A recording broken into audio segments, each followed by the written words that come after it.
We're doing. I'd like to welcome everybody tonight to an update on the flooding situation, what the town and possibly the county is going to help us out with. I'll point out the fire exits right over here, and the door you came in. If we got to go all the way down the back hall and out the back door. As I stated in my Facebook page, we're going to try and keep this a calm meeting and no hollering and yelling. If it gets to the holler and yelling point, you're going to be asked to leave because I know everybody's frustrated in this room. These guys are going to, try and satisfy us the best they can for what they got to work with. So I'll turn it over to Jim Messa right now. Okay. Good evening, everyone. My name is James Messa. I'm the councilman for the First Ward. I'd like to welcome all of you to our community update meeting in regards to the flooding on July 1st. But before I begin, I just want to thank Chief Jim Coons for allowing us to use the facility. Also for all your help that the fighters helped out in it, night of the storm and so forth. Tonight's meeting is not a political event. It really is about the community and about the people. I really want to make a quick statement about questions. I'd like to have you hold them until the end of the meeting so that we can get through all of our statements and so forth, and probably some of them might be answered at that point. To my right is our town supervisor, Pat Dzinski. To my left is our Oneida County legislator, Mary Pratt, and our town highway superintendent, Rick Sherman. We all have been working very closely on a lot of different matters throughout the town since that storm. As we all know, that it was an unprecedented amount of rainfall that occurred. A lot of damage has taken place as a result of that. So tonight's meeting, I just wanted to kind of give everyone just a brief update of what we've been doing, and then where we're going forward as a result. So we did some cleanup debris on Oneida Street and various other parts. We've been able to get to the backyards in Oneida Street, clean out the mud, and so forth. We provided dumpsters so residents can utilize that with some of their damage and property value damages and so forth. But also, in the event of this, it allowed us to review our retention ponds throughout the various town. Some we own, some we don't own, but also some of the waterways and creeks and so forth that really have triggered some interest from us because some of them are filled in with a lot of rocks and so forth. I've been around to different areas throughout the First Ward, such as Mallory, been on Ham Place. I live on Sherrill Lane. Sherrill Lane got impacted. We had a flood on our street as well. And, so we've identified that. I'll actually turn over to Rick. He has a brief list of where you did bring that to me, right? No, I didn't. Well, anyways, there's a list. You got it. Okay. So some of the areas that I want him to kind of list as where we're going to look to address going forward. Also, Pat at the end will kind of just address our proactive methodology of what we're going to be doing going forward to address this. Again, this is not lip service. This is something that stormwater is a very important part of what we do.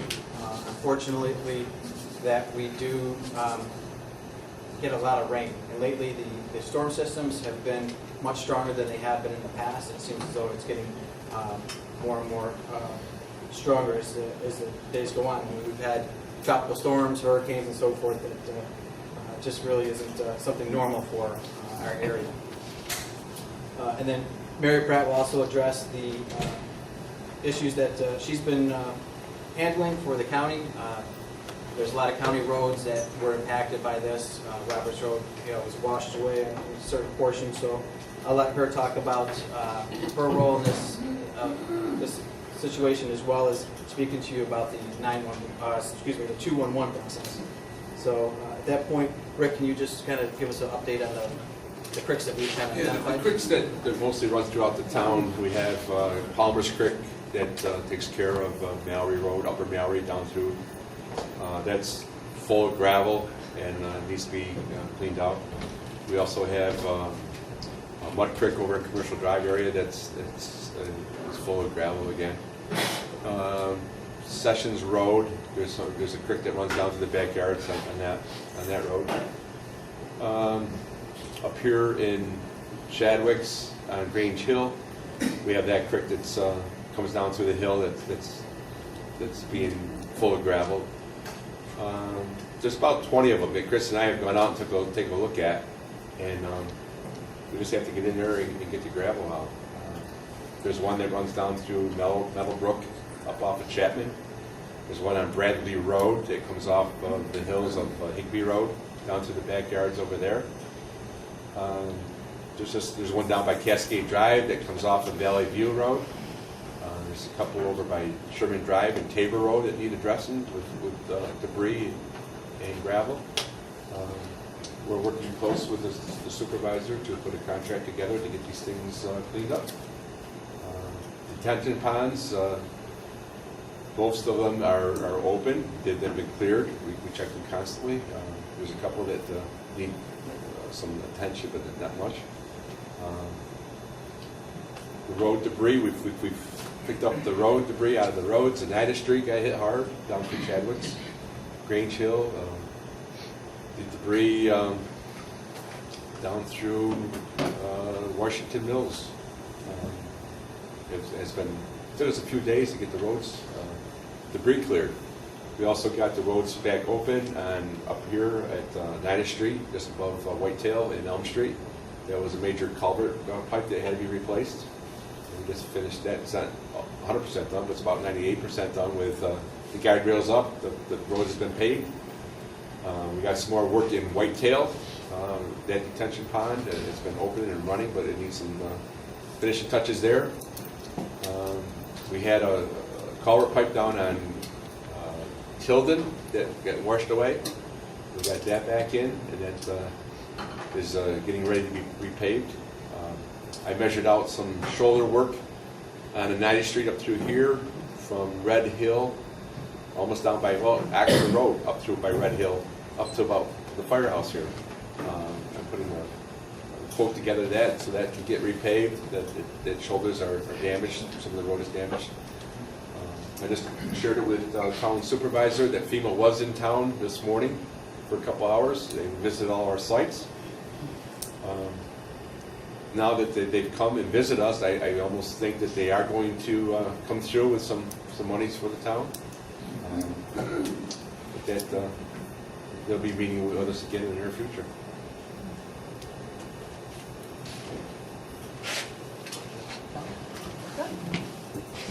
First of all, I'd like to also thank Chief Cool, thank the Willowvale Fire Department for all that they did throughout this process. Certainly all the volunteer fire departments in the area certainly worked hard. It was Speak quite up a a little bit more. storm, that's for sure. And I see that our county executive is here. Tony, you want to join us up here? Sure. And on the day of the storm, many of us were out there, and I want to thank all these guys. We were all up on the corner of Mohawk and Roberts. County executive, Pat was up there, Rick was up there, Jim was in other areas fighting other stuff for us. I mean, so we were all out in the area that day and taking rocks out of the roads, and it was quite a scene up at Mohawk and Roberts because they had an exposed gas main. And since that time, we've been up there on a daily basis. Dennis Davis has been up just as soon. Last week he was up there, and we had a lot of work to do up there. So we've been working hard on that particular area and all the other areas that have been affected. Also, I just want to talk a little bit about the 211 system because I know I've been getting some individual contacts on that. And there are a few people that are frustrated over there. So if you have any issues with that, if we can help you on an individual basis, I have my cards with me. Please feel free to call me. The county executive's office is helping me a lot with that too. We're trying to check that out. If you haven't called 211 and you do have some needs, maybe a furnace or a hot water heater or something else that's affected your property along those lines, you should give that call 211 and file a claim with them. and they're going to assist you in any way that they can. There's a committee that's meeting quite frequently now. They have prioritized that list to, to those that have the most needs, and they're going through that list, and I think they're doing it expeditiously now so that they can help those that are affected in that way. Also, if I get any calls individually to look at property or whatever, we've been doing that. A lot of the places we're going, it's not just county, it's county and town. So, as Jim said, we're working really closely together. We were just on United Street the other day, and some of it was town, some of it was county. So we're working really closely to get those affected areas, and we're working together. Rick, Pat, and Jim, and all those involved have been working really hard. So please feel free, to give any of us a call, and we'll be glad to assist you in any way we possibly can. Tony, do you want to add to that? Yeah, I can. Good evening. Good evening. Just checking. No, I think Mary covered, as much of some of the details that we've been working on. We, moved as much money as we could immediately, and we're prepared to do more. I told Pat that all along, that we know that what we started with was a piece to get the ball rolling, so to speak, and get the state involved. Clearly the towns have been great partners in this as we move forward. It is difficult. The one difficult thing has been the individual aid, which is very difficult to manage, and I think that the 2-on-1 system through the Community Foundation, my office, and the United Way has been doing a very good job. It's hard. I know that I appreciate people's patience, but it's been somewhat difficult process, but I think it's moving along much better now, and we're getting to as many quickly as we can. Clearly, if more is needed, the county will look to do that, and the other focus is on assisting the municipalities in the cleanup efforts, which are great cost. The county also allocated to pay for half of those. The other money is used to couple with the states and the towns on mitigation issues that involve the entire Sequoia Creek, as well as the other creek beds, the Oriskany, Mud, and others that we have much work to be done on. The good news was, and we received word on Friday that late Friday, it hasn't been, the FEMA threshold had been met of $27.5 million, which the state has to meet in order for anything to kick in. I think it's a crazy system, but it's what we have to deal with. And we only met that $27.5 million threshold statewide because Oneida County had just about, I think our number is right around $10,200,000 in damages, and that includes everything that has been, the state OEM working with the county's emergency management department and our agencies, and clearly the towns and villages have identified all of the different roadways, the different public damage that has been done throughout this, and even the homeowners in terms of that to get to that number. And I know it took a while. It does take a while to compile all of that data and those numbers, but it did get to we got over over 10 million. That's an amazing amount considering that it was all total probably just a 4-hour incident that took place, but then it's taken weeks to assess and put together a plan going forward. So we are continuing to do the first goal is to get money out to the homeowners as quickly as we can and to those that we can, and working towards mitigation issues on all of these things. I know that it may seem, and I'm going to repeat myself, that the amount may not seem like enough. We know it's not. We know much more needs to be spent, and we're prepared to do that. So it's a matter of just doing what we can at the immediate time and then over the next several weeks of, as we head into the fall to get some of these projects up and running. So I don't know if I've left anything else out, Pat. And on that end, if there's any questions, I'd be glad to answer.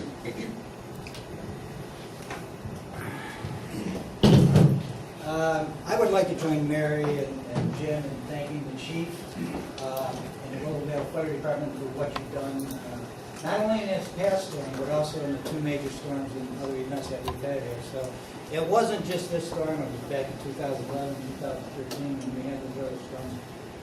You stepped up, and you stepped up immediately. Nobody even had to ask you. So you did a great job, and believe me, we thank you a lot. Thank you.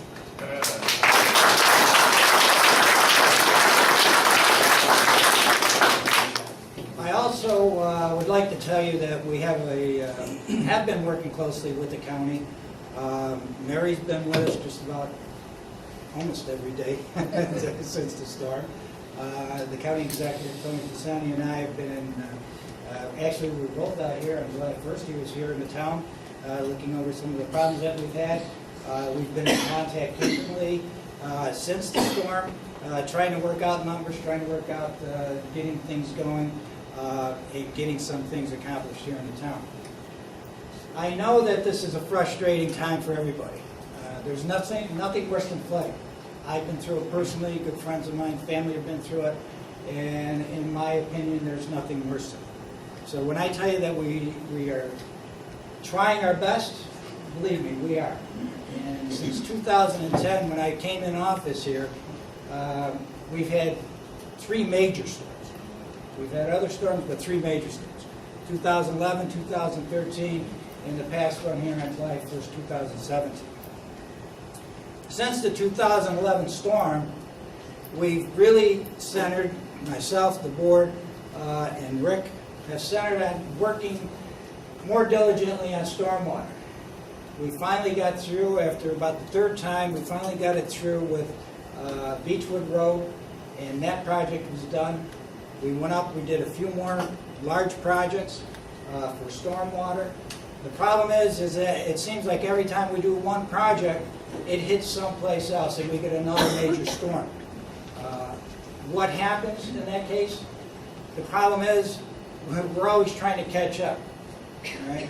And we don't have the time to go back and really set up and maintain what we started with back in 2012 or whenever we did Beechwood Road. And that's one of the problems, okay? We're going to hopefully take care of that. I'm going to propose to the board tomorrow night at our board meeting that we set up basically what's going to amount to at least the initial stages of the stormwater department. It'll probably be manned by 1 person at the time, but the goal of this is to initially set up where all of the detention ponds are and who owns them, whether we own them, the county owns them, or they're privately owned. And we're going to start indexing these and cataloging all of them. We're going to have pictures taken, and we're going to have them dated, and we're going to update this at least once or twice a year to see what stage these are in. Besides the detention ponds, we're going to be walking the creeks and the other tributaries that come down to like Sequoia Creek and such. So we're going to map this out and we're going to catalog it all. And that's going to be the basis and the start so that we can start keeping on top of what's happening with all this flooding, what's happening when these storms occur. And so we can stay on top of it. As you all know, it's not just Sequoia Creek. Because this last time, as I was walking through here with Rick on the day of the storm, and then a week or 2 later with Chris, our foreman, it appears that a lot of this, if not the majority of it, came from the ravine up here, okay? And that seemed to be, at least down on this end, where the cause of most of the damage was. We have gone up there. Myself, Chris came with me, with a handful of other people. We walked up that ravine, which was the first time I've been up there, all right? It's quite a place to see. I'll tell you, if you haven't been up there, it's quite a sight.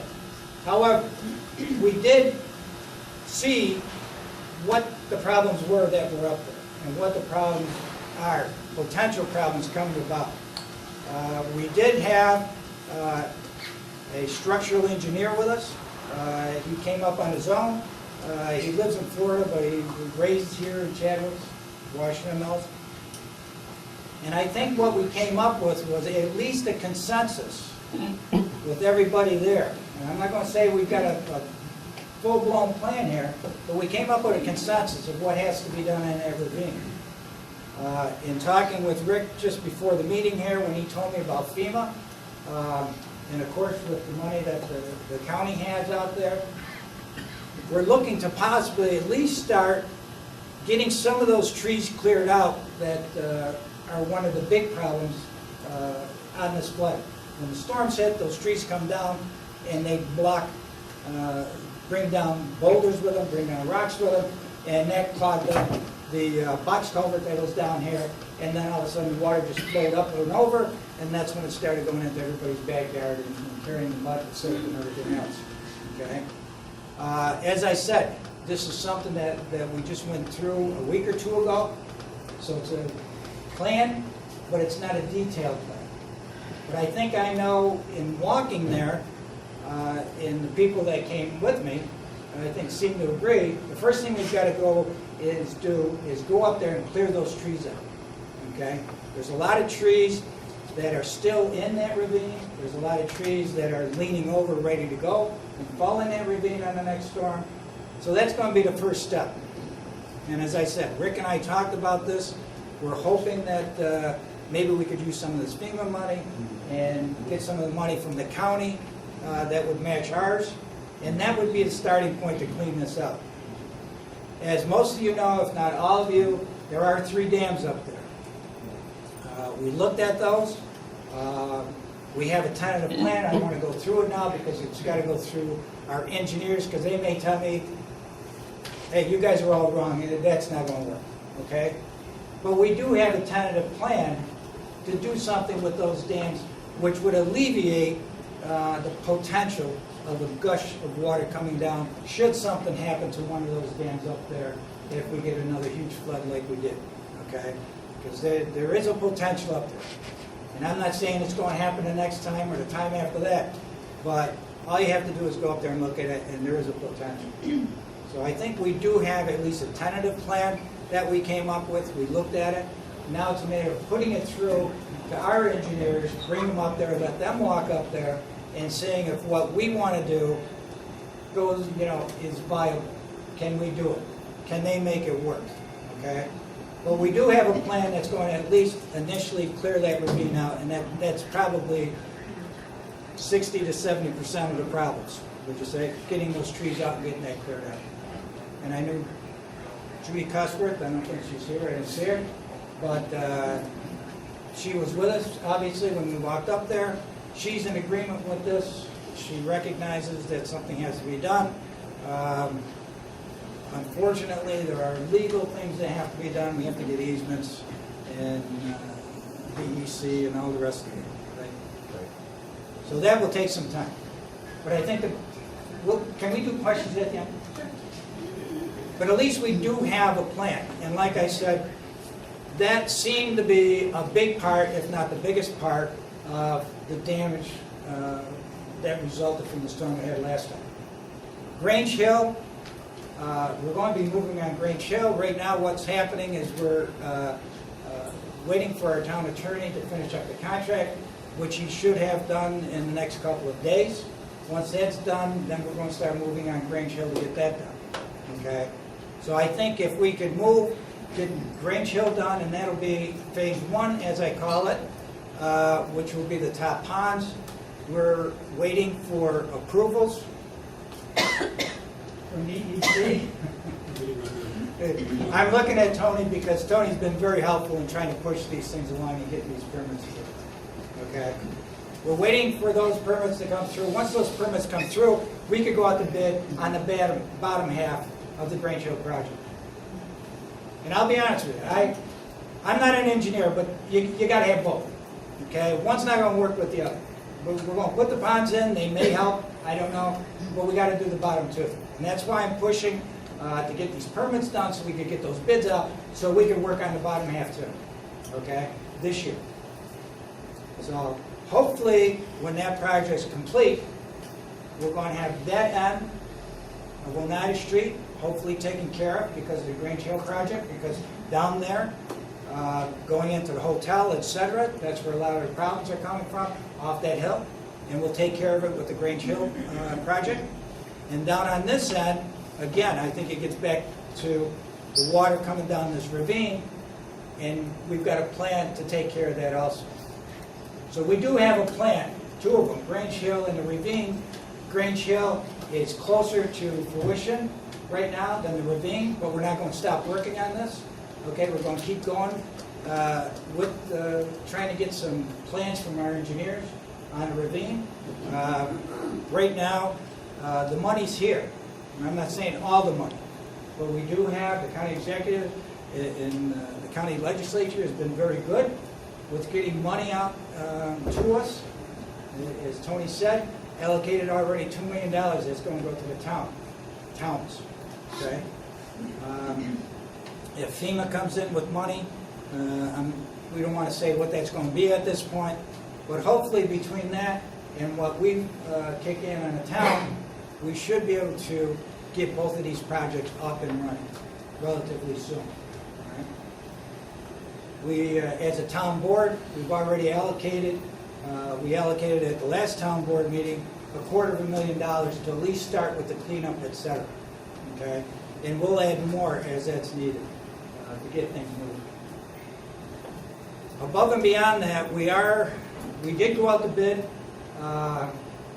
to hire independent contractors to come in to help our work with our highway department to get some more of this cleanup work done.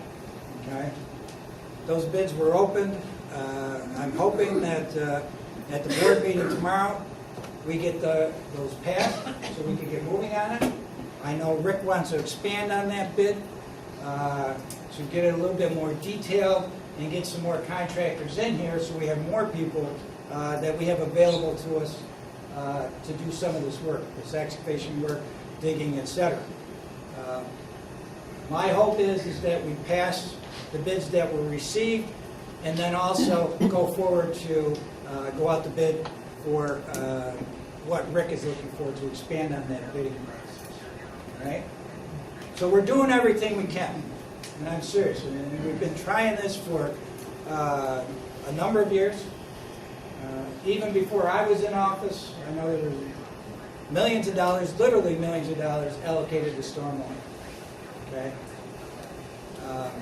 I think, if nothing else, these 3 storms brought to focus for us, myself, the town board, and Rick, that it's just not a matter of doing certain projects, it's a matter of maintaining them, and it's a matter that we've got to go out and start looking at big projects.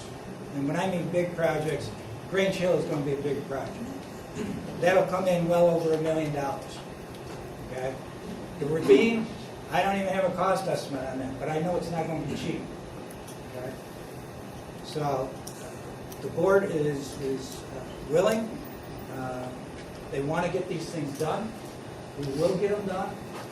And like I said, since the money is out there, hopefully FEMA comes through. And I know the county is working with us. So now's the time, and the time is right to go ahead and get these projects started, get them done, get them completed, so that if we get another storm, it seems like they've been coming about every 3 years. So 3 years from now, hopefully, there's no flooding down here. Or maybe you get a little water on your backyard, which I think we can all live with. Okay? With that being said, is there anything else? With that being said, we'll entertain questions. If it's to me, I'll answer it, or if it's the county executive, I'm sure he's willing to answer. Yes, sir. Your predecessor made the decision without consulting anybody, and now I'm not an engineer, but I control what is going to happen. When you move this bridge from the Fire Company Creek, with the first flood we had in 2010, they moved the bridge closer to the dam. Now the old bridge would allow debris to come over the dam and under the bridge. When the new bridge closer to the dam, any debris that came over got caught on the bridge and formed a dam, so water had gone around. So I understood the bridge was all gonna be temporary until they replaced the bridge to the park. But it's also got to get the bridge back there. What they could have done is move that dam back up the creek a little bit to compensate for the distance. Do you understand? That's when I what bleach you. I'm not even sure when that bridge went in. Before your Like time. it Before was, your- My predecessor it was put it in. before your predecessor. Yeah, I know what you're talking But about, if they because I know, if they moved that dam upstream a little bit, it would solve some of the problems with the debris coming down through the creek. no, I know when that is a problem, because I think it was in 2013, Rick, you and I were Yeah, standing on that right. bridge, and there was a lot of stuff coming down, but. Chief Hughes, when was it replaced? I think it's 2010. Not the bridge. The bridge was No, that was like, before, I've been here since '08. Yeah. the bridge Bad was before like that. in Before that? Yeah, Then I don't. okay. the bridge was like in 2008, wasn't it? When they moved the bridge, I don't recall, I don't. then, Paul had or whoever decided that would be good straight run. So they left their bridge and relocated back in the park. So what they should decide at that time is to move this dam back upstream to allow the distance between the two. I don't even know. Moving the dam would not be a big deal, I don't think. What we'll do is actually, we'll bring our engineers down here to see if that can even be done to some efficient manner, right? So next time Chris is in town, you might, if you would, Rick, take him out there. We'll take a look at it. and see if we can. Yeah. Thank you. Yes, sir. I heard a word about dumpsters in the beginning. Yes. Dumpsters all gone, do you have some around somewhere where they might be? If you have stuff, if there's anybody that has items, we're not gonna bring the dumpsters back, but we will pick it up. As long as there's not, I mean, we brought the dumpsters down because there was a lot of trash that had to be gotten rid of, okay? So if it's just one or two families, let us know, contact the highway department, or my office, and we'll come down and pick it up, but we won't put the dumpsters back out, we'll just have our guys come down and pick it up when you put it out there. Just let us know when you're gonna do it, so that we can come down, it doesn't sit on the street. Part two, Yeah, I didn't hear anything about Route 8, okay? Route 8. Firemen can verify this. West of Oneida Street at Sessions Road, those guys were up all night trying to save those houses. Because off of Route 8, right at the intersection on the west side, comes off of Route 8 like a Niagara Falls. Now, the state's dumping all their water, on the town down there. Don't ask them how you're gonna move it or change it or Well- what have you. It's part of the problem. You know, the chief, do you have something? He's referring to two different creeks that come across Route 8. One is the one that comes down to the backside of the trailer park where we always have the problem. Right. And then the one that comes down Roberts Road itself. And actually, there's a third one that goes through the old res. It comes down and washes out along the railroad track, back down through. So there's three places that come. The one that he's referring to come down Route 8 and then dumped off in the Ham Place and the other side of the bridge on the night, lower end of the Ninth Street. This is, thanks, Chief. See, this is part of the program that I want to get going, and this is going to be our stormwater program, if you will. I'm not going to call it a department at this time because it's probably going to be 1-2 people at the most. But our stormwater program, because all the things that you're talking about here, and the chief just mentioned 3 streams, this is what we're going to be looking at. The little streams, the tributaries, and we're going to take a look at all these. We're not just going to look at the detention ponds that are ours, okay? We're going to look at the streams, the big creeks, like Sequoia Creek. All of this stuff is going to be documented and put into a database, so we know what this stuff looks like. And if that's a problem, then we're going to know about it, and then we're going, and I'm not saying it's not a problem, But I'm saying we could at least categorize it and index it now and say that is a problem and start ranking these and say we got to take care of it. And a lot of times what we have found is that it's a problem down here, but the problem starts way up someplace else. And that's why we're starting this program. Because without a total program, we don't know. And that's what I'm saying, you know, we've been going and we've been doing these projects, but the problem is, I mean, I walked up the ravine, next thing I know, I'm being told, well, you gotta go up the Neal's Golf Road. You know, I mean, you could keep going.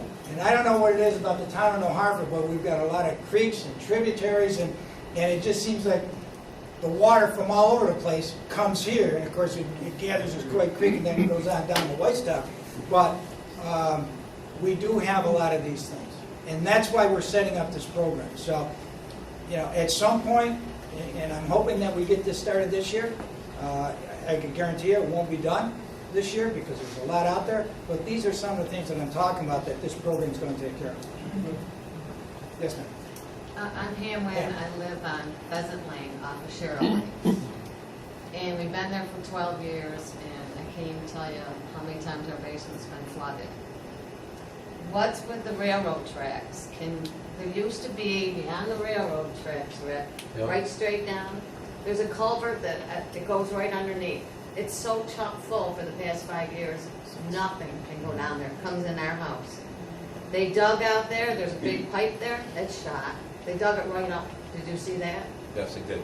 And then, when the new road got put in, all the water comes right in our garage every time. And there's a lip on it where you can't even use a snowplow. The culvert at the top of Cheryl Lane, it's got a hole this big in the blacktop. We put a cone up there. If somebody drives over that, they're gonna, all the water, and somebody has this on video, Pam does, she told me, she told you about it. Okay. On the corner. Yeah. When it comes down, all the water that comes down goes directly all the way around. Nothing even goes in that culvert. It goes right down Cheryl, right down Pheasant Lane. There's The railroad four has been- things. has But the been railroad, notified. what can be done about that? All that water used to go on Route 8. Right. And that, Actually, it comes down by my house now, and I got flooded because it follows the railroad tracks down to the oh, trestle everybody in that back. in that back corner, and then it Well, goes why over. can't that be dug out and go to Route 8 like it used to? Well, I think what Rick is saying is that's railroad. It's railroad, And we but can't we go can- on there and just start digging out. So we'll contact them again and meet with them, and They were contacted before. They don't do anything. Huh? I know. Yeah, that- Can I contact them? No, I will, you know, the DOT commissioner, when he was here, and we went through a lot of these. Only there's like this much space. It Let used to me- be huge. We put them on notice, so let me deal with CSX and we'll get them. And it seems like when you dig on That's the problem, Woodbury, White's now. Woodbury, Tibbetts, Beechwood, behind the library, everybody gets fixed up there. Well, there's two things. I mean, they have to fix what's, if it's broken or if it's clogged or if it just came apart, then, you know, I didn't know about that. I'm sorry. 4 feet of water, again. We'll figure that. We'll have them repair that. The other thing that we've been talking about is ongoing maintenance that has to be done by CSX, not just on this end, but on the Whitestown end, which causes problems on both ends. So let me deal with that on our end of the state.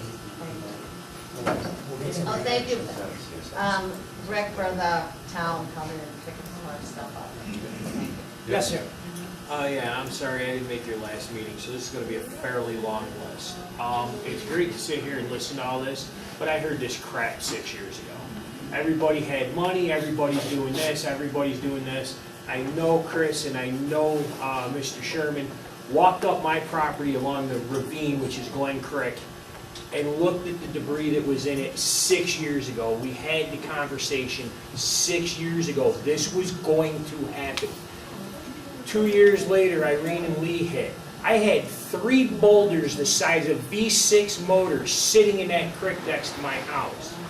Nobody can dig it out of there. We heard the same crap. It's private property. We don't have the money. This, that, and the other thing. I've lost over $100,000 on my home. I've had to walk away from the home my kids have only known because they won't go in it. Because I had 6 foot of water in my basement. My house shook for 4.5 hours. I was in it. You guys talk about you lived through it. No, I lived barely through it.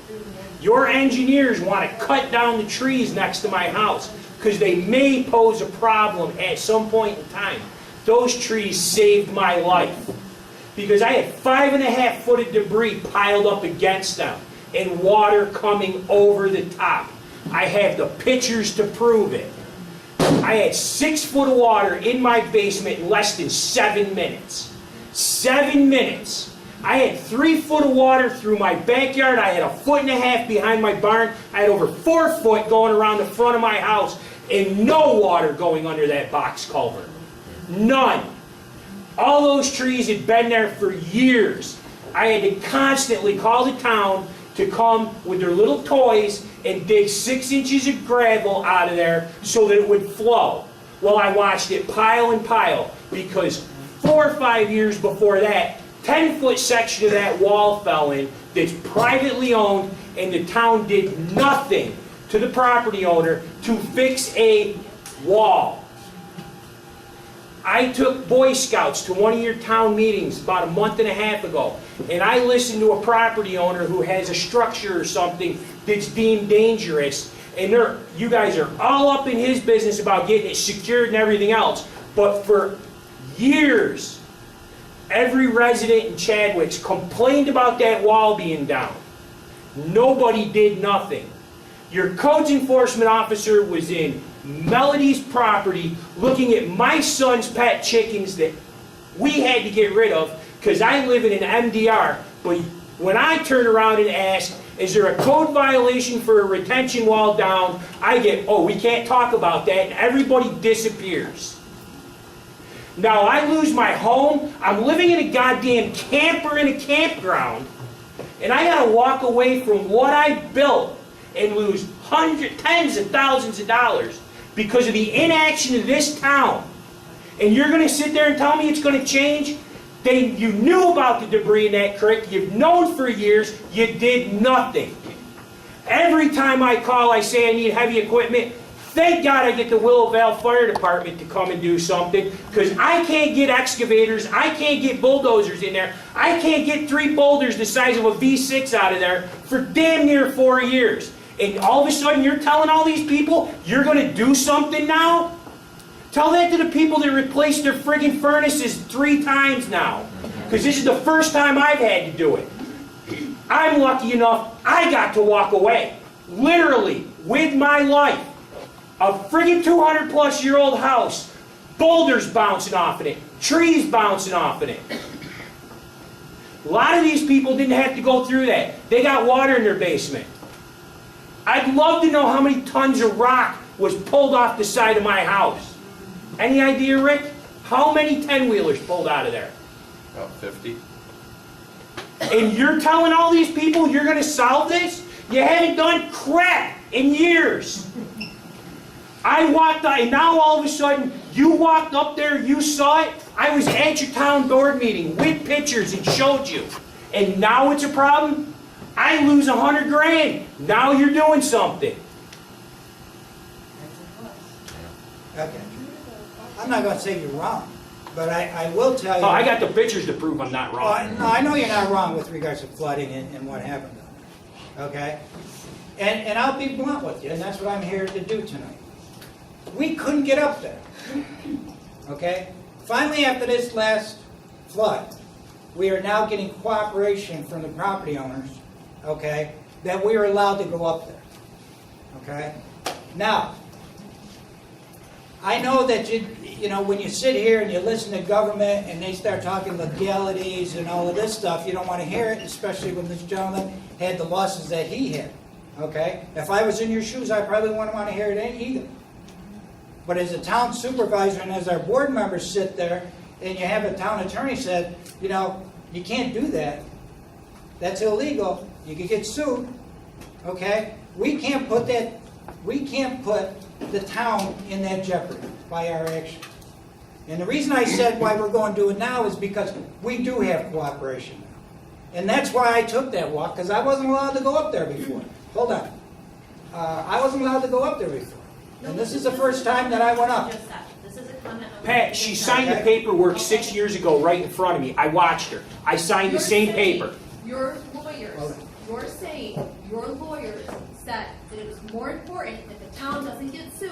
versus potential loss of life, is what you're saying. This is what I just heard. Listen, it's not a matter of being, sued. It's a matter of, you gotta abide by the law. I mean, we're a civilized society here.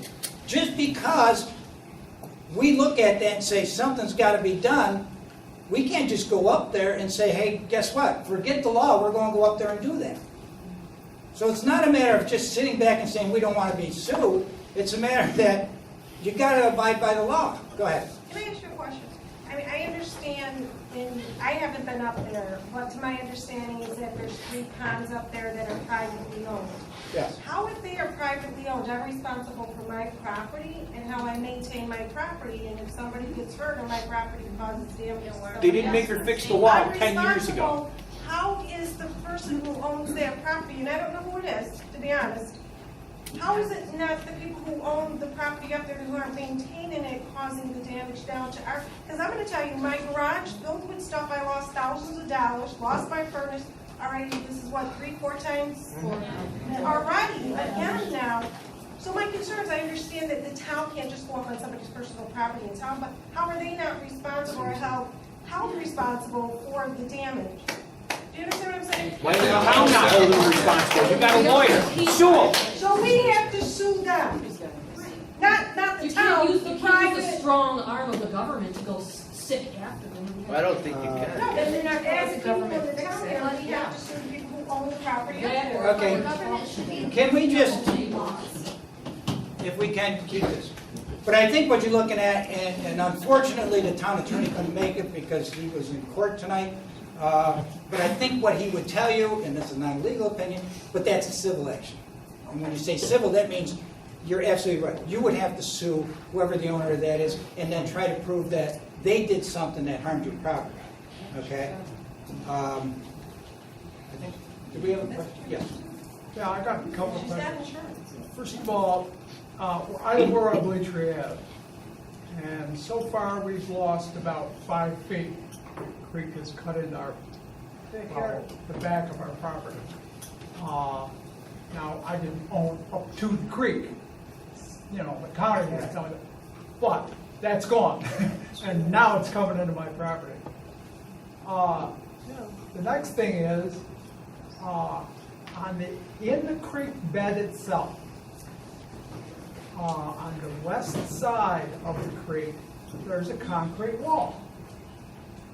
On the east side of that wall, still on the west side of the creek, there's islands out there with trees growing. And it's blocking the water coming down the creek. That's going to be my question. Who is responsible for cleaning the creek? Not That's a good just question. who I was But we did, no, because we did go in there after the 2013. We did get a contractor that went in there with the sole purpose of, because what happens is, and I'm not trying to be a geologist or whatever they're called, but over the years, that stream shifted, that creek shifted, okay? The idea was, when we went in there, was to bring that creek back To over. the wall. Okay, so that it wasn't banging against the wall on the side where you live, okay? We did that, it was 2013, because it was right after the storm, because we had the moratorium from the EC. Yes. That is the thing. Write your governor, because I'm going to tell you, one of the biggest holdups here, and the reason why we were able to get in there in 2013 is because the governor gave us a 90-day moratorium on getting permits from DEC so that we didn't have to wait months and months and months to get a permit to go into Sequoia Creek. That was the reason why we were allowed to go in there, okay? That's the biggest holdup we find right now. That's the holdup now for getting the plans out for Grange Hill, okay? And I'm serious. This is something, where's Brian Miller? We're going to throw it on there. This is something, Brian, if you want to work on something down in Albany, do something with these DEC permits, okay? Because they just stall construction here. And in normal times, it's fine. But when you have the major storms that we've had over the last 7 years, we've got to have the availability, and I do give credit to the county executive, because he's been working very hard with the state to relax these DEC ruling permits so that we could get in there, at least for a time period, like they did back in 2013. So he's been working hard with us to try and get that done. And I'm not trying to push it off, but that was the reason why we were able to get in there in 2013. And if we were to go in there now, DEC's going to yank us right out. I want to take care of the property. I'll take care of my own property, or, you know. No, I understand on the exactly what creek you're saying. Bank. I But understand. the DEC comes up and you have to have permits and you have to, you know. No, unfortunately, it's a that's it. Philadelphia lawyer. That's it. And the problem is, we've got, I don't know how many applications we got in for permits from DEC for all over the place. But the problem is, to take care of Sequoia Creek, because that's a major tributary. I mean, that runs all the way down, hits numerous towns and villages, etc. So they watch that very carefully. But I know exactly what you're talking about, because I was down there when we were digging that out back in 2013. So I know exactly what you're talking about. And we do have to get back in. And the Sequoia Creek Basin Commission, I know, has looked at this, which Tony has been very, a big part of, okay, looking at this. But even they have to get DEC approval to get in there and get things Who's got a done. good relationship with DEC? Nobody. I don't think there's anybody in this room that's got one, but. Yeah, I got a question. Yeah, they tried. Okay, when I moved out there here in 1991, the wall was coming down. So I called the town because I had 2 small girls. I said, listen, if you give me the materials, that time I was a lot younger, I'll repair the wall myself. And they said, you can't do it, you'll be fine if you touch a wall. And he said, well, you know, there's no flow on our backyard. But when the water rose, covered up there overfilled. Well, because the creek was a lot lower when they put those houses in.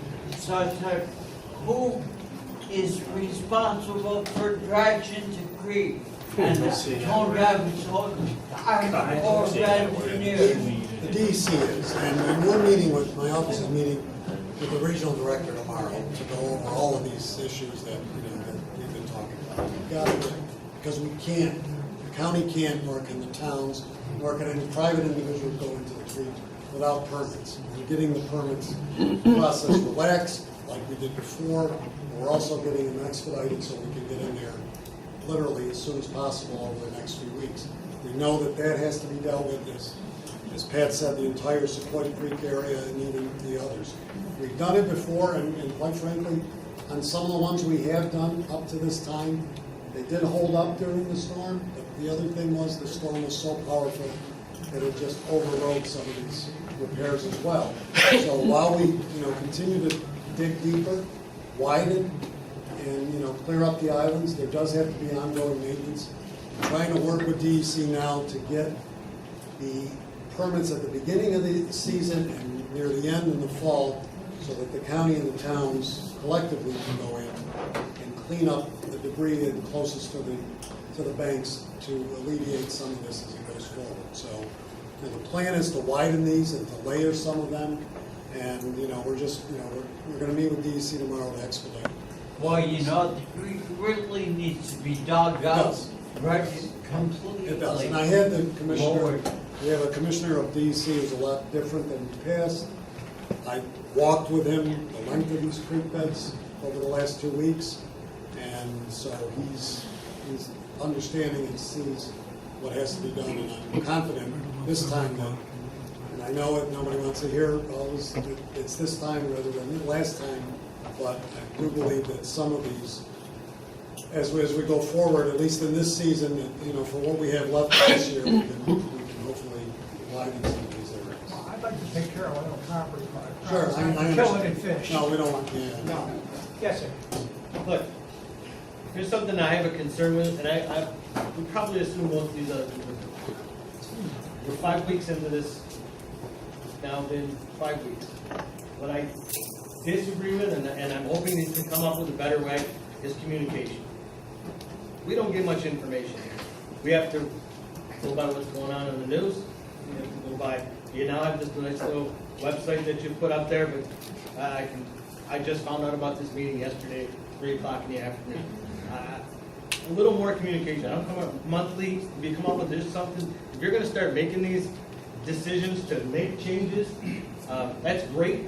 We'd love to know about it, because when you make those decisions, maybe it does alter the way we think about something. So if you come up with maybe a monthly letter or something from now and through, something to communicate what's going on. No, it's a good point.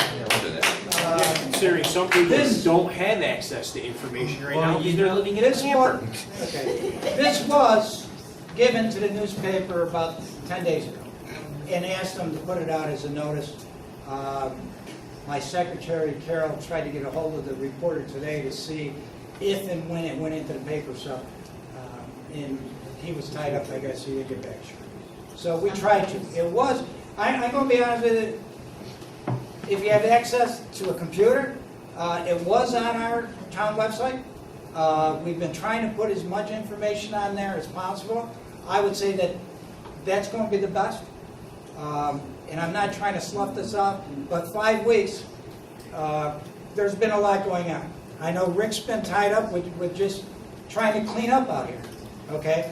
The county executive and the county legislature has been working to get us funded. They've been working to try and get, as Tony said, a relaxation on the DEC.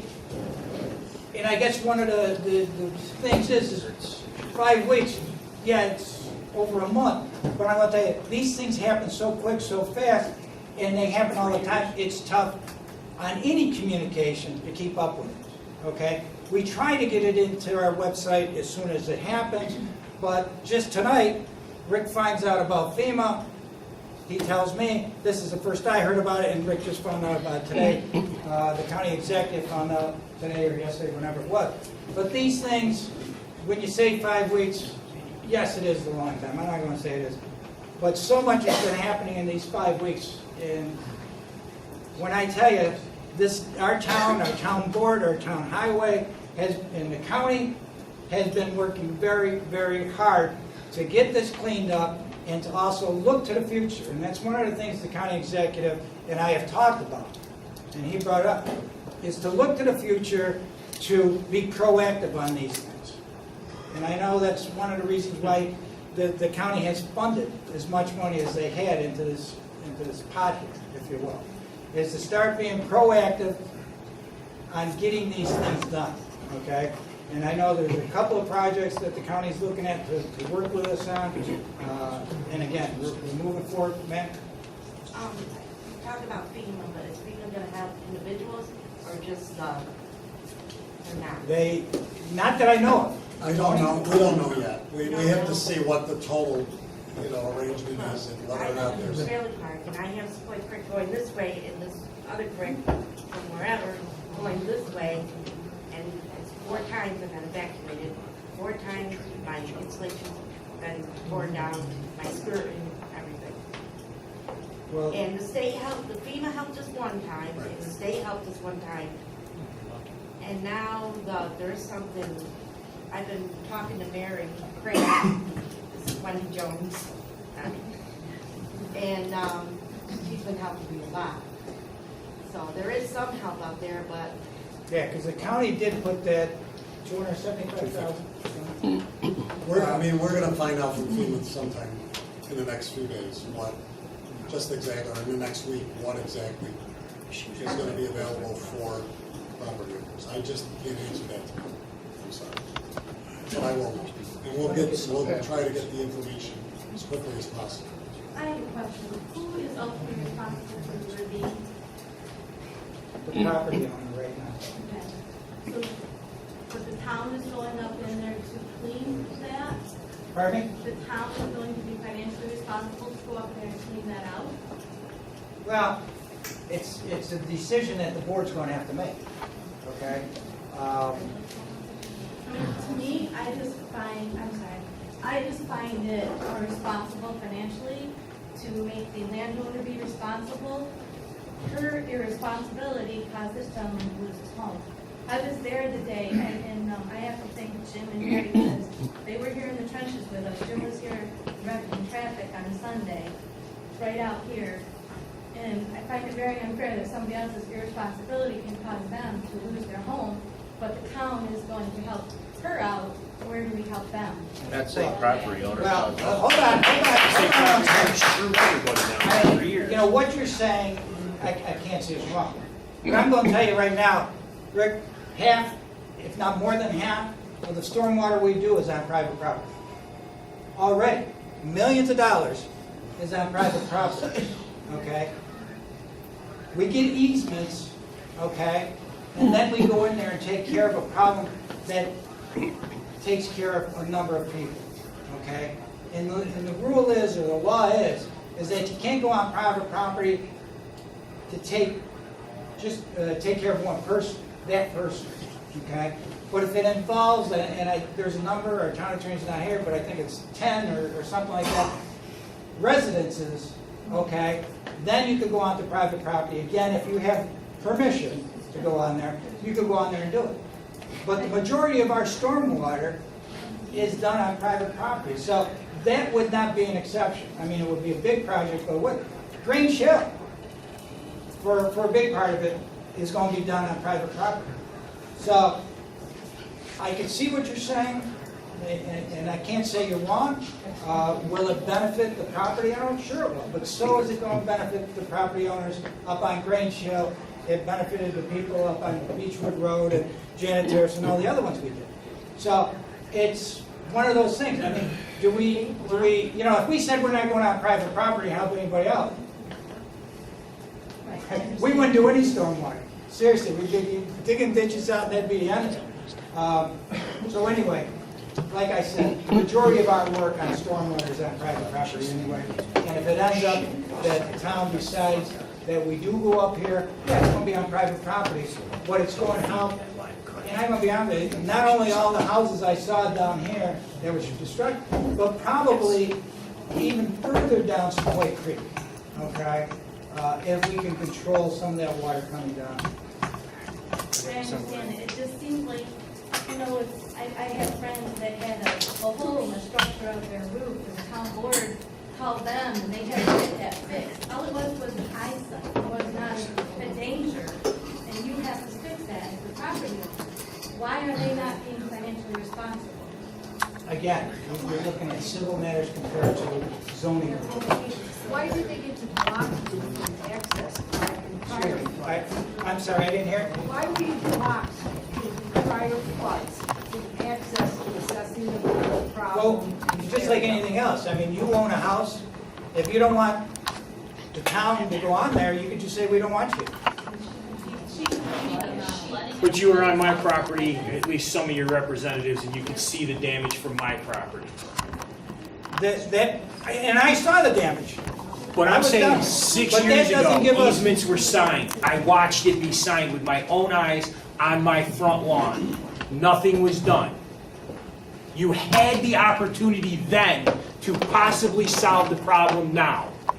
I don't know of any easements that were signed during my administration. Well, I would love to show you the one that I signed on that day, because I'd give you the Well, you exact may have. date, but it was, she signed the paper 2 seconds after I did. I could give you the time and date. It's my wife, she also witnessed it. If you have a copy, I'd love to see it. I'd love to, but my house flooded and all the stuff in my gun safe was ruined. It's great, ain't it? Brian? I just want to go back to the DEC again. The governor is in, just piggyback off what the county executive says, the county and the state, we've been working with the DEC. Rick Sherman contacted me 3 weeks ago on trying to expedite some permits. I talked with Judy Judecki there at the press conference, and they said that they're going to do everything they can to expedite any permitting that has to be done. So I'm sure Tony will let me know what happens with the meeting tomorrow. Great. But there's Thanks. stuff going on. It's just, Good. you know, we're not just sitting here in our hands, not doing anything. Everybody's here, everybody's trying to pitch in, and we're all doing the best we can. Thank you, Brian. We need all the help we can get. There's the one time that I can remember, back in 2013, when Pat was saying that the excavator went into the creek. It went into the creek because the mobile homes down where that lady lives were floating in 2013. I'm sure the fire department remembers that. I got a phone call from DEC and Army Corps of Engineer ordering me to get an excavator in that creek immediately. And within an hour, I had a machine in that creek. And that's the only time they called me and ordered me to get in there. Every other time, you have to wait for permits. Yes, sir, you've been waiting. Yes. You talked about the ravine here. If you go further down, there's another small ravine. James has been up there, Rick's been up there, they've seen it. It's full of debris. The water cannot run down through that ravine anymore. What's happening is not the big ravine is in this, it's the land up Red Hill. Where if you look at the old history of it, there might have been one house up there. Now the whole road has got all the houses, they cleared all the land. The water's got no place to go, except down that one ravine. We were flooding before this ravine here flooded. Our backyard became a rock garden. All the water came through our yard, down to the neighbors, flooded Deb's basement. It affected about 8 homes down below us, with just the water flow, where our yard got all the debris. Okay? I want to thank Rick, your department, for cleaning that up. Good job. You're welcome. But it's going to happen again. We called DEC. For 4 years we've been arguing this. Everybody talking about DEC. We got a hold of them, DEC came out. Okay? We're good with that. We can do with it whatever you want to do. It has nothing to do with DEC. Well, the Corps of Army Engineers. They went back 20 years. There's no permit ever been issued dealing with that little stream there. Okay? Do with it what you want. We got a hold of Oneida County from Soil and Conservation. This young lady come out. She went up that ravine and looked at it. She gave the town somewhere along the line a report of her suggestions what to do. Okay? But this was flooding. I've got movies of it flooding our backyard and all the neighbors long before the main ravine flooded. You're familiar with that? Yes. What is it, Small Creek? It's a small creek. So DEC's not going to. That's gonna be on our list. But that's going to be part of the project that I'm talking about is, so we document all this stuff and we have this indexed, and we know about this. But this was beyond the main ravine. you're No, I know talking what you're about. talking about. Okay, yeah. All right. But what she also said was that all the erosion, there's nothing there to stop the erosion anymore because of the farmland. So everything as it comes down is just going to keep eroding, and more dirt and more stuff is going to come down. There are ways engineers do that with big riprap, et cetera, so that we can Okay. get that so it doesn't erode. Okay. One other point I'd like to make is we do a lot of talking, and people come out to the house and they talk to you and they mention something. Where's the follow-up? You'll say one thing today, nobody ever gets back with us. So, we don't know. I don't do a lot of meetings, I gotta be honest with you, okay? So if I'm here telling you this, it's gonna get done, all right? It's that simple. I'm not out here because I got nothing better to do tonight, all right? I don't make this a habit. I'm not a politician. Yes, I got elected. I guess people tell me that makes me a politician. But I'm down there. I would like nothing better than to sit in that office at Butler Hall and not be bothered and let me do my job. Okay? I'll be honest with you. So when I come out here to do an informational meeting, it's not just to give you a lot of bull. It's to tell you what we're going to do. All right? I wouldn't be here otherwise. Because I'm going to tell you something. I get 15, 20, 25 calls a day, along with emails that come through on my phone. Okay? So I know if I tell you that we're going to do this, and we don't do it, you're going to call me. And all the rest of these people are going to call me. And this gentleman over here, he's certainly going to call me. All right? I know that. All right? And his wife's going to call me. All right? Pardon me? No, I don't. I call back everybody. But the point is, when I get calls, I come out here and I take a look. Hold on a second. Okay? So I'll tell you, I'm just like any other politician that's out here. We don't like to get complaints. I mean, the best thing is when everything's going good, you don't get complaints. Okay? So I'm not going to come out here and tell you I'm going to do something.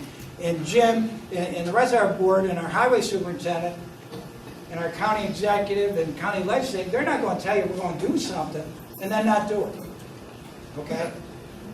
We are going to do this. Okay? Grange Hill is ready to go. Just waiting for the contract to get done. Okay? And as soon as we get the permits from DEC, the contracts for the bottom of Grange Hill is going out.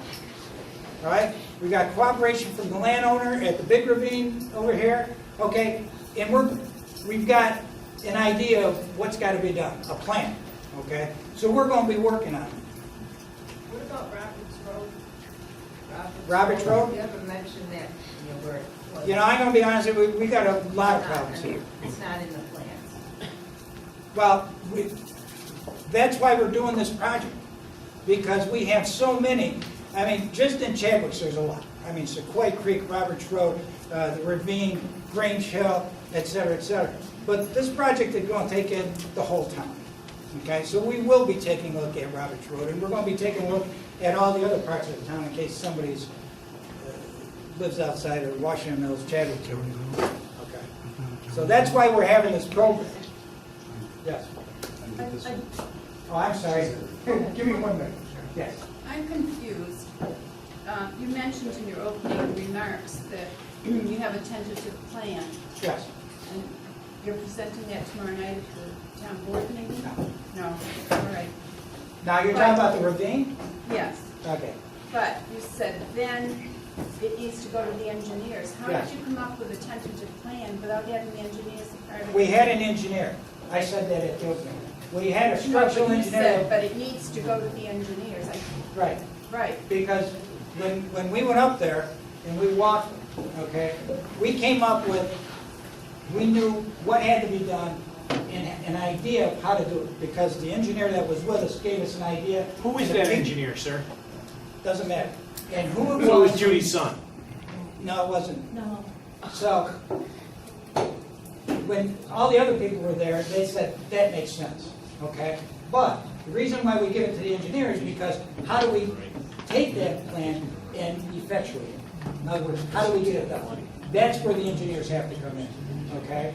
But to me, it's confusing that you could come up with a tentative plan without having the input from the engineers. We had an engineer. An engineer. Yeah. Okay, but you are talking now about taking it to the engineers. I'm just confused why they wouldn't be part of it. Because this engineer did it on his own.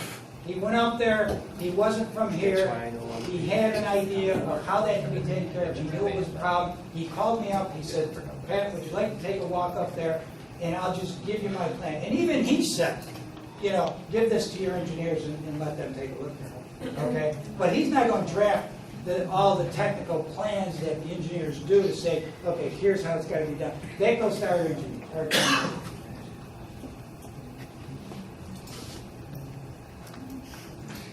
Did I help?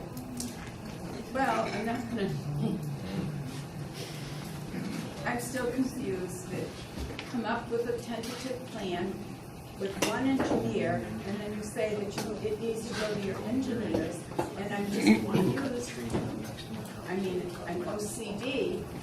To me, I would gather all of my facts before I came up with a tentative plan, instead of coming up with a plan and then going to the engineers, so.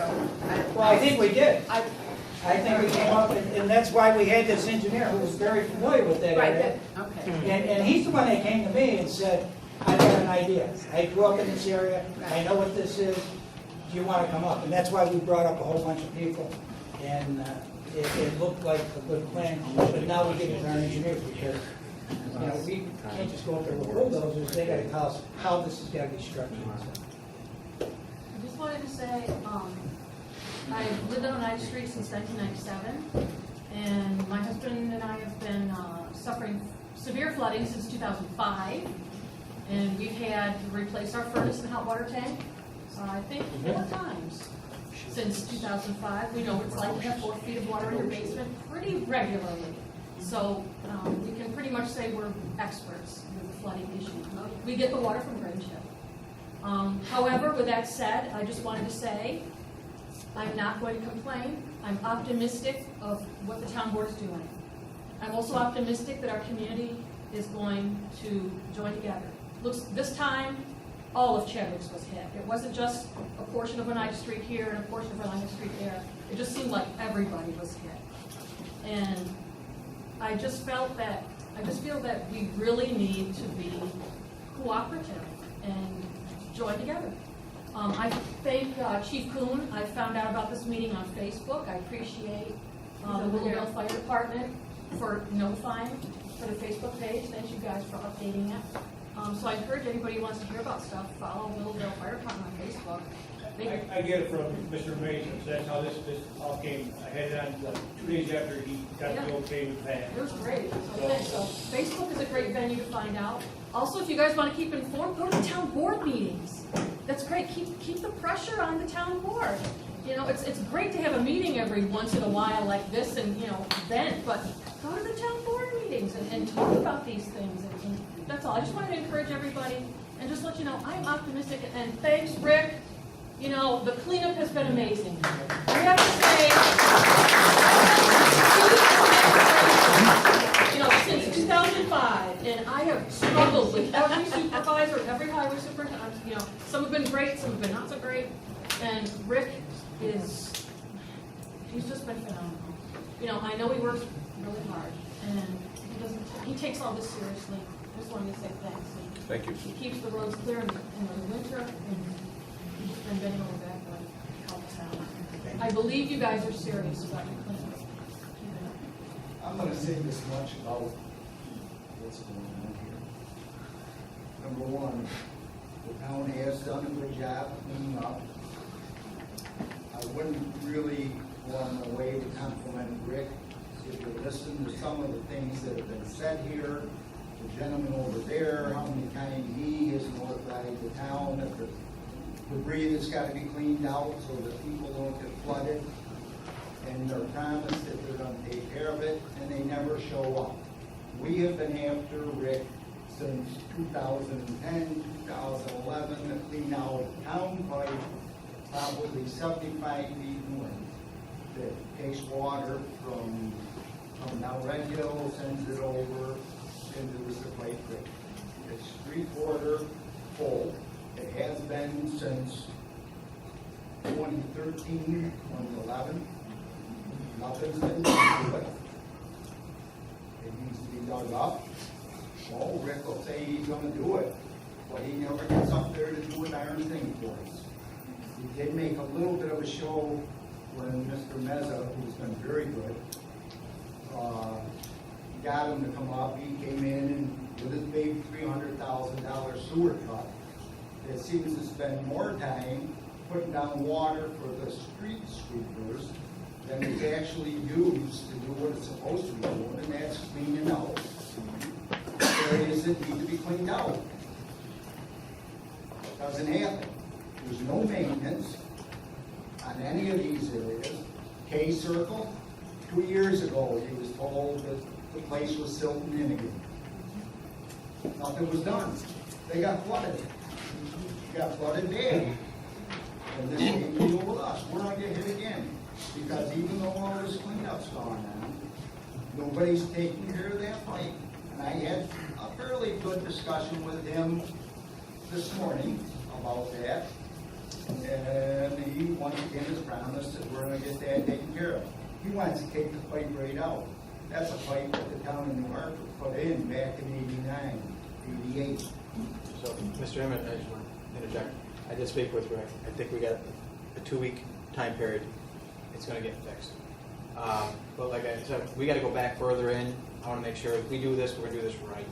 So I talked to Rick tonight. I called you out before I got here. But I missed you. But so I want to tell you, in 2 weeks' time, he's got to finish up one in Tilden. Yep. Okay, and you're next.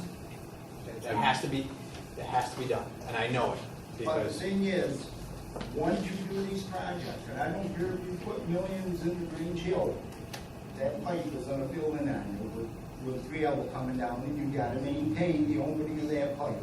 It's common sense, and if you don't do that, you're just throwing money away. That's why this program that I talked about earlier is being set up. Well, I mean, that's a good idea to have that. But do you really need it? If the town is doing its regular maintenance, and the severity of the flooding would not have been so bad if the town had maintained what they had to maintain, and they didn't. And that's what this program's going to do. You know, this year's Green Shield project, how many times has that been put out to bid? 3. 3 times. That could have been done last year or started. We rejected all the bids on it. They were too high. Now we got Mr. John Spinella, our friend, who does all our work, no bid, too much. We waited till we got him, and now we're gonna start it. And That that's second bid was nonsense rejected that's going because it on wasn't going to Now work. in New Hartford, and Okay? it is nonsense what's going on. The second bid, when they came in, the problem was that those specs weren't going to work. Well, That's why we didn't go You through. know, somebody was talking about engineers. You must have had engineers draw up the specs, right? They weren't our engineers. How could you bid it if they weren't your engineers? You can Very bid good it with question. anybody's engineers, okay, as long as you're going out to bid. Well, Right? yeah, you're going out to bid, When but we if had- you're gonna do the work, they're gonna do it to the specs that they did. And now you're telling us that they weren't good specs. When our engineers looked at the specs, they said this, they can't guarantee that those specifications would work. And that's why we didn't go through with it. Well, there's a lot going on here. Didn't you go through it because you said the bids were too Hold on, high? hold on. Oh, hold on What? yourself. Now, gentleman's speaking, let him finish. He's absolutely right. These Mr. people would Baldwin, have had this please let him done finish. before the floods even happened. But you rejected them. You had $900,000 and they came in at $860,000 and you rejected them. And now, and then you had one for $230 for the pond, and now you're gonna do it for $350,000 with the county price on equipment. And well, Rick's gonna have to supply all the material. Can we have It's gonna some- cost you taxpayers, you should realize it, probably $500,000 for this man to get who he wants to do it. That doesn't make any That's sense. it right there. You're absolutely correct. They wanted to do it. And you have no right, the way you did it, and said to people about the contractor that was the last bidder, legitimate bidder, on your engineer's paperwork submitted with bond and insurance, the whole 9 yards, because I happen to be the contractor that bid Everything you it. said And is you go and make a statement and make me look like, oh, years ago, of all this graft and everything, I worked for the town quite a bit, and I've done a pretty good job for you, haven't I, Rick? Huh?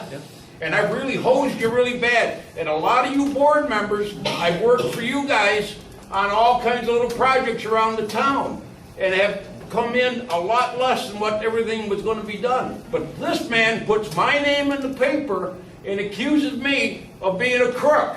You have no right, I work for you, Tony, all the time. And for him to make a statement like that that's the only reason I'm hearing it. I want to just tell you and tell you people here, you're in, this man here is going, good luck, okay? I'm sorry. And you're getting screwed, and you could have had this all taken care of this spring, and you're telling me that it's not your engineers. All right, I'm gonna stop it right there. Yeah, I don't want anything, just these poor people. I This understand man was hosing. that issue should be handled at a town board meeting about the bidding and all that. That really don't have nothing to do with You're it. all out. All you people, 3 times they were bid. Okay. 3 times he goes, they're too high. Now, he's gonna bid it, he's gonna do it with his own people.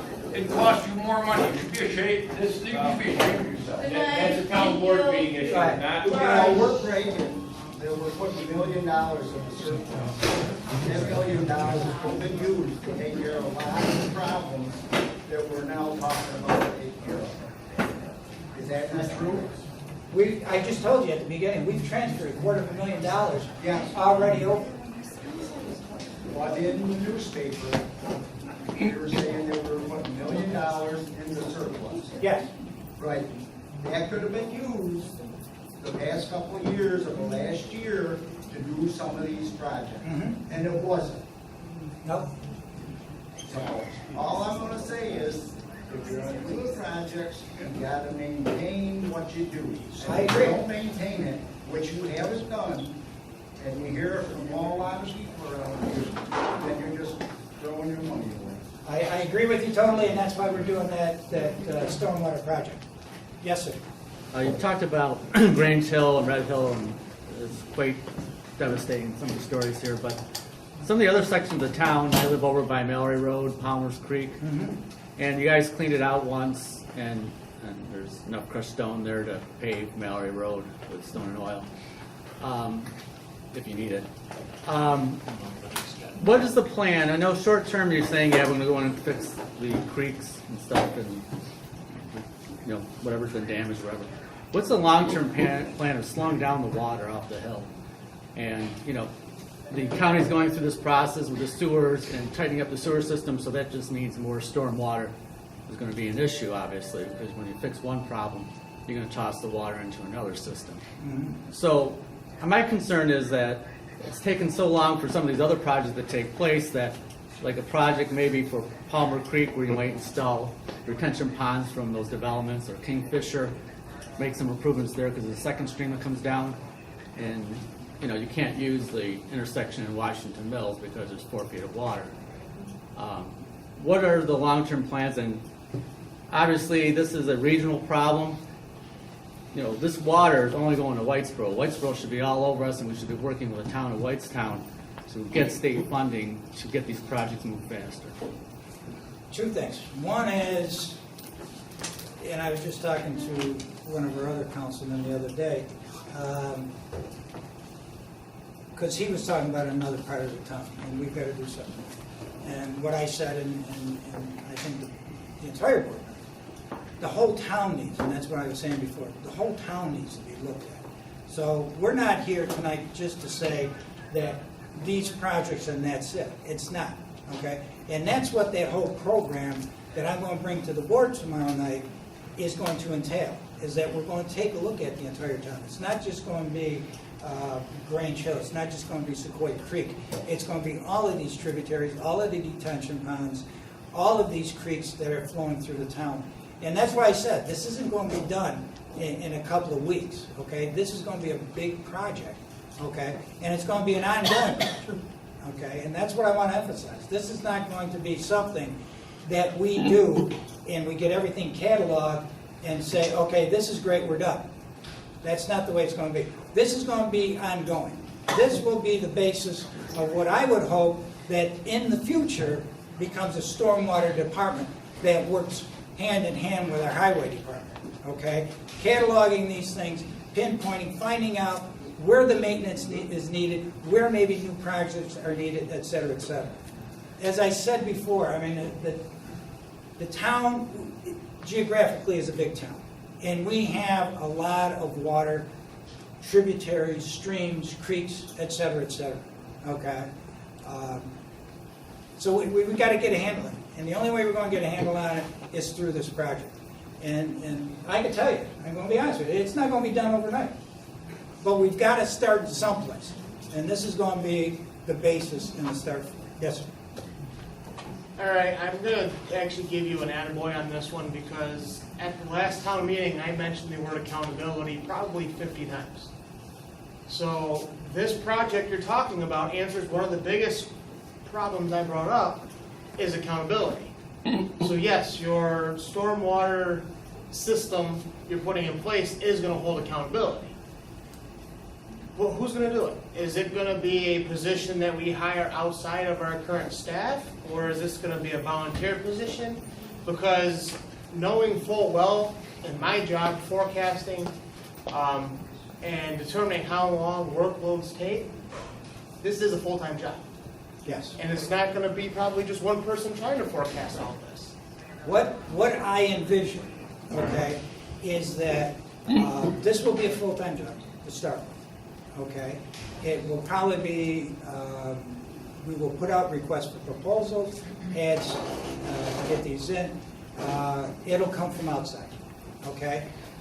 Once that's started, instead of just taking money and throwing it down the drain, if you will, hiring a bunch of people, that's why we want to start small. We want to get one person in there, at the most maybe 2 people, to get this thing started, because we've got to get a basis for this.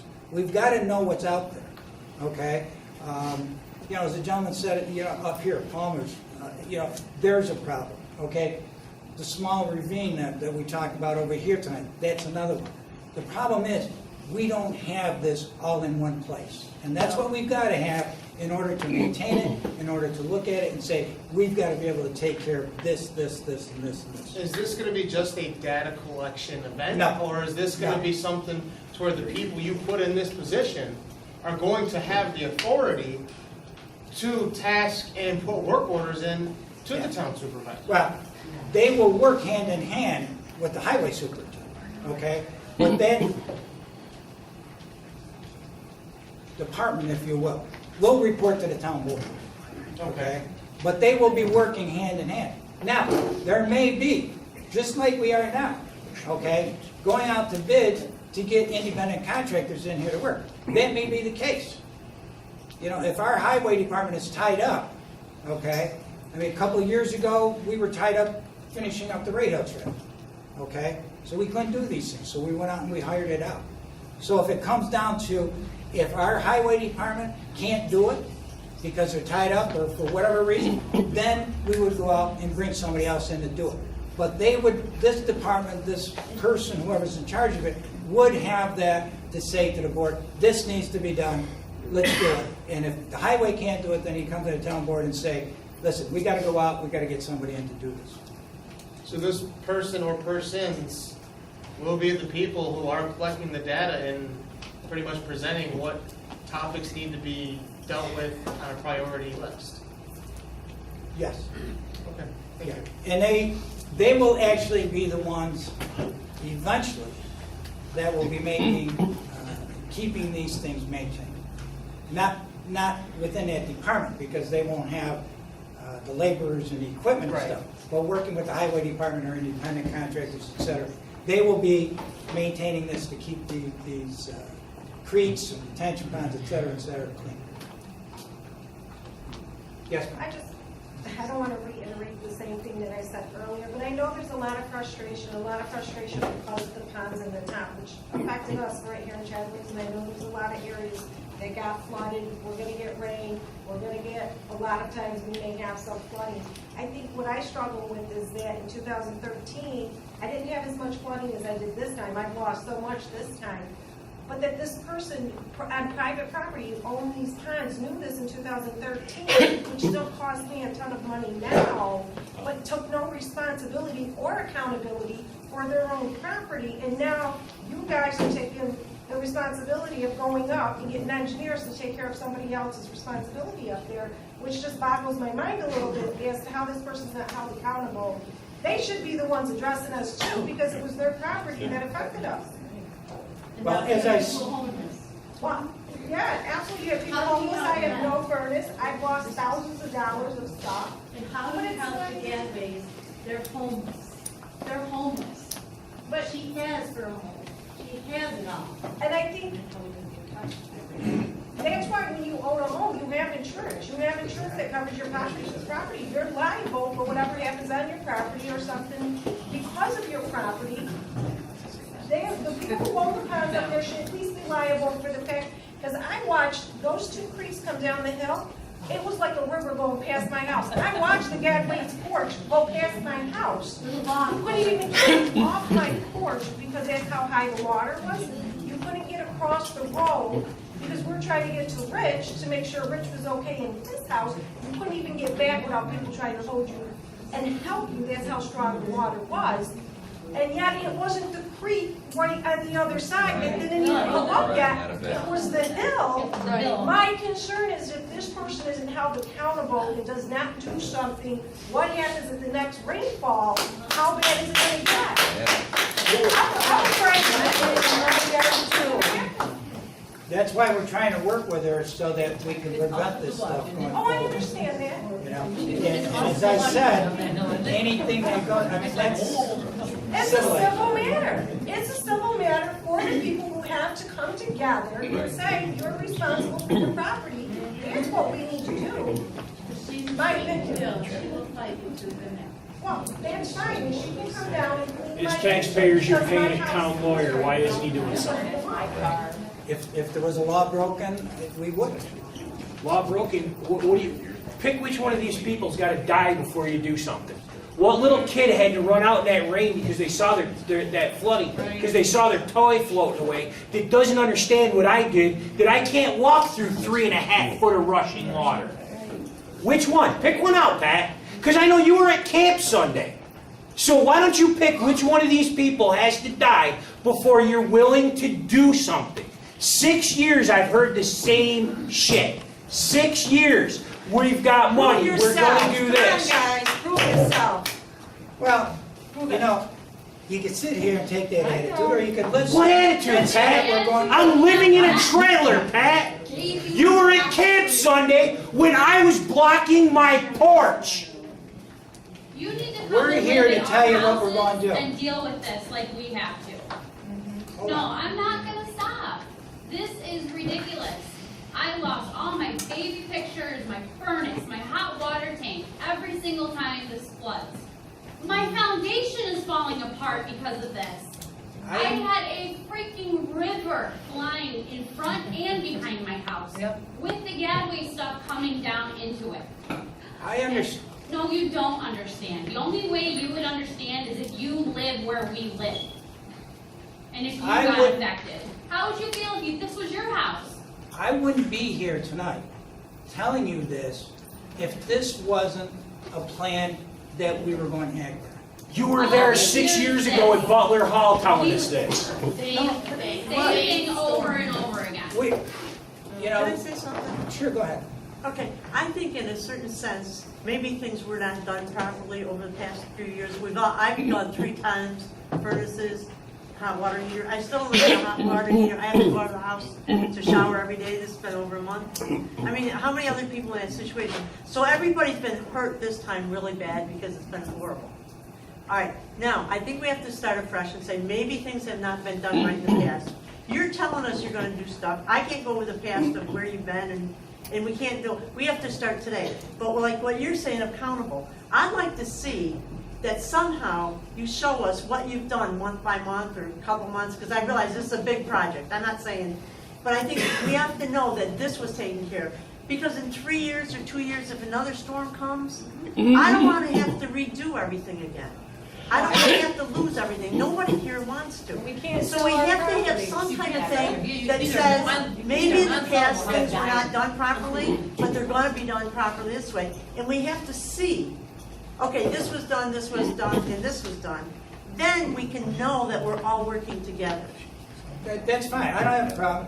It's on the website. Somebody mentioned, town board meetings. Because as these things progress, they're brought up, we get updates from our highway superintendent and from other departments at our board meeting. And if you can't make the board meeting, and somebody just said, the website, because all our board minutes are put on the website. And we have a board meeting every month. So there will be updates if you go to the website or if you come to the town board meetings, or if you just want to call my office or call your one of the councilmen. I'm sure they'll be happy to update you on where we're going on this.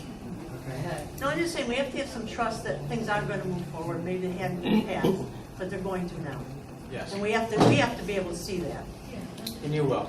Recommendation? Just let Jim finish. Hold on a second. So here's the thing, for most of you guys, I wasn't in the storms of 11 and 13. Okay, am I aware that flooding here? Absolutely. One of my first things in 2014 was to tackle the grain shell and get that underway. And you can go back and forth and all the different things as far as rejecting and this and that. There's a lot of things that you don't know unless you go to the town board and you know all the complexity of what goes through. Is it frustrating at my level too? Yes, it was frustrating to fight for this. I fought for you folks. And that's why I am where I'm at. It's what I do, is for you folks. Now, am I going to say right here now that it was a little oversight on my part, that the Glen was overlooked? I'll bear that, because I didn't know that was a problem. I thought it was all really coming from Grange Hill. Otherwise, I would have done this in parallel. So, the Gadways, I apologize from the bottom of my heart that you lost everything, and I cannot imagine what you guys have gone through. All I can say to everyone in here, we will get this fixed. This isn't a political thing. This is a personal thing. I fight for you guys. I'm telling you, the rest of the town board will do the same. We'll get accountability. We'll put things out there so everyone knows what's being done. The plan that we have in place, that we propose tomorrow, having a stormwater project manager, if you will, is the first step, and it's the right step, finally, to look at all these streamways and creeks and so forth, and get these things done, so that all of you, when it rains, you don't have to worry about, is this going to be the one? So, I just want you guys to have some assurance that this is going to happen. Whether I'm there in the next 4 years or not, all I can tell you is the next 4 months or 5 months, I will work for you guys to get this thing moving. So, please understand that that's where we're going as a town board. And again, for everyone that lost furnaces and so forth, I am sorry. I didn't make it rain. I'm sure, everyone else on here didn't make it rain. And if we can get some type of updates from meteorologists who can tell us a little bit more in advance of what's going on, the severity. It rained for 4 or 5 hours straight for, 7 inches of rain. The weather patterns are definitely changing from what they used to be. It's only getting worse. So the thing that we're doing now, we're talking about right now, is only to prevent things from happening later on to your homes and so forth. So just give us your support. Like this woman said, we have to come together, unified. Separation only makes things worse. Unity and togetherness and strength, we can get this all done.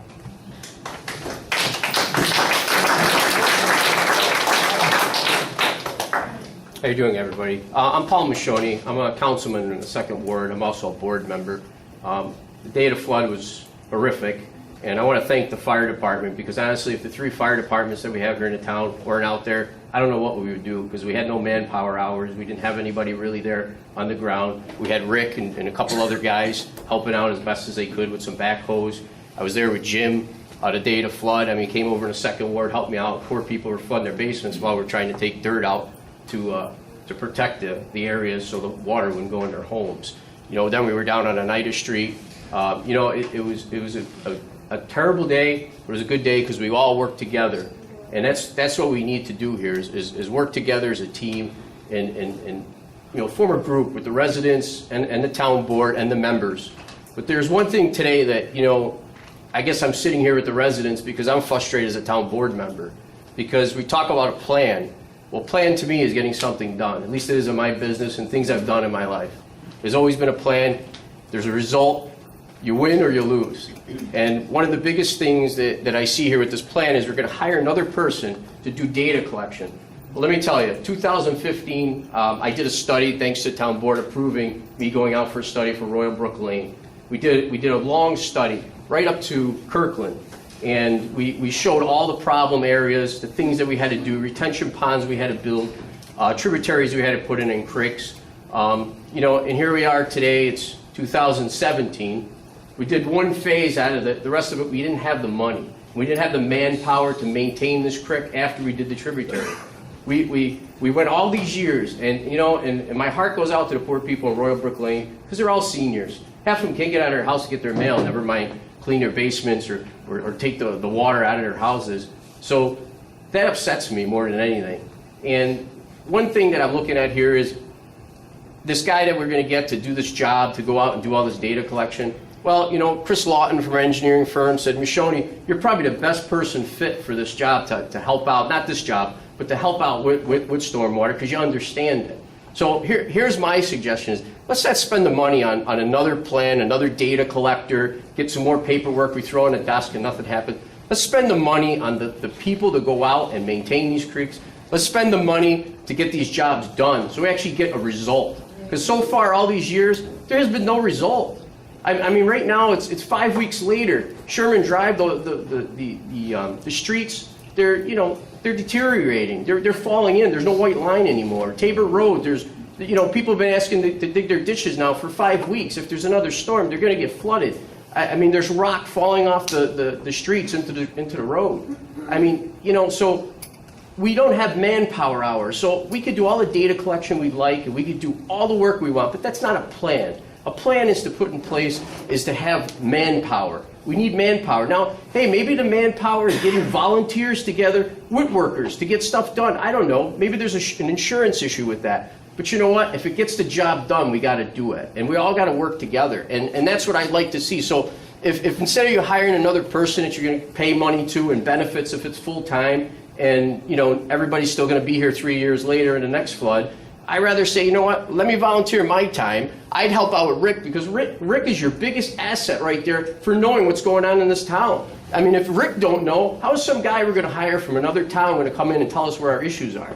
I mean, honestly, Rick and Jim, myself, we've been out there. We've knocked on the door of the residents. We've worked with them. We've talked to them. We know where the issues are. We don't need another person to come in and tell us. We've worked with our town engineer. I don't know how many times me and Rick have met with Chris Lawton from Barton and Judas. I mean, we know where the issues are. We even have studies. There's two things we need: money and labor. And that's what we don't have right now. And that's the plan that I would like to hear as a town board member. Because every time I go to a board, we talk about these things. But where's the money? And there's no time that we ever get it done. You know, we get some projects done. Yes, we have. But the little maintenance is the key. A lot of the storms that we had lately could have been solved by a lot of maintenance being done. You know, on our creeks, we talk about DEC. Well, I talked to the commissioner of DEC, the new guy that just came on. Nice guy, great. He's willing to work with everybody. But we got to put our permits in. It's got to be done yearly. It's got to be done before the flooding happens. So those are the things we need to do. Do we get summer help with kids, you know, from college or school? Do we get them to go into creeks and help clean it out? I don't know, but that to me is more of a plan. But to hire another person, I don't see we're going anywhere with that, you know. And I'm great we had this meeting tonight, because, you know, this is a thing that's been bothering me for the past 5 weeks. Every time I get a call from Royal Brook Lane or Tabor or any of the roads in my district, you know, and even now I'm getting calls from people in Jim's district that, you know, we just got to get it done. So I think, you know, I would like to even volunteer my time to the town board to do that. Okay, well, I'm just, you know, This is right. something that we deal with, because I disagree with you. We do need a program, a project, because all of this stuff isn't understudied, okay? But this is something that is not meant for this meeting, okay? And Jim said we don't want to make it political, so why don't we save that for the town board? Oh yeah, no, this is definitely not a political event. This is just an event to talk to the residents, to understand it. Because a lot of the residents don't come to the board meetings. You know, because right now, like, I have 10 or 11 residents on Royal Brook Lane. They can't make it to a board meeting, so I came to just represent I them. understand. So that's all. The stuff about whether we have somebody or not have somebody, that's for Paul, I'll run the meeting. Yeah. That's what we'll have at the town board meeting tomorrow night. Okay. And if you, obviously, if you're opposed to it, then, you know, that's the time. Well, I'm not opposed to it. I just want to see man guys on the ground working. You know, that's it, because that's what we need. Later, maybe, can I ask a question? Sure, go ahead. We don't have a moderator tonight. Thank you, Councilman, for your opinion. And Sure. your point. Why can't we do both? We need maintenance. We need, you know, I have a 20-year history of floods. Okay, we've had resources before. We've had money before. I think we've had studies before. We've had everything before, and still we have flooding. We do need maintenance. That's a fact. I think we do need a plan, because part of the problem is everything's been done piecemeal. Here, flood, ding, ding, ding, Councilman, I have a flood. Okay, we'll get on it. Town board, we need, you know, $500,000 to do this, and it's done. Way up on the hill, there's something rumbling, and then it hits another part of town. It's been done piecemeal, okay? And that has to stop. But there's also the issue of maintenance, and that has to start. So I think it's both and, not either or. So I'll just say that much, okay? Rich? You know, he had the idea of college students.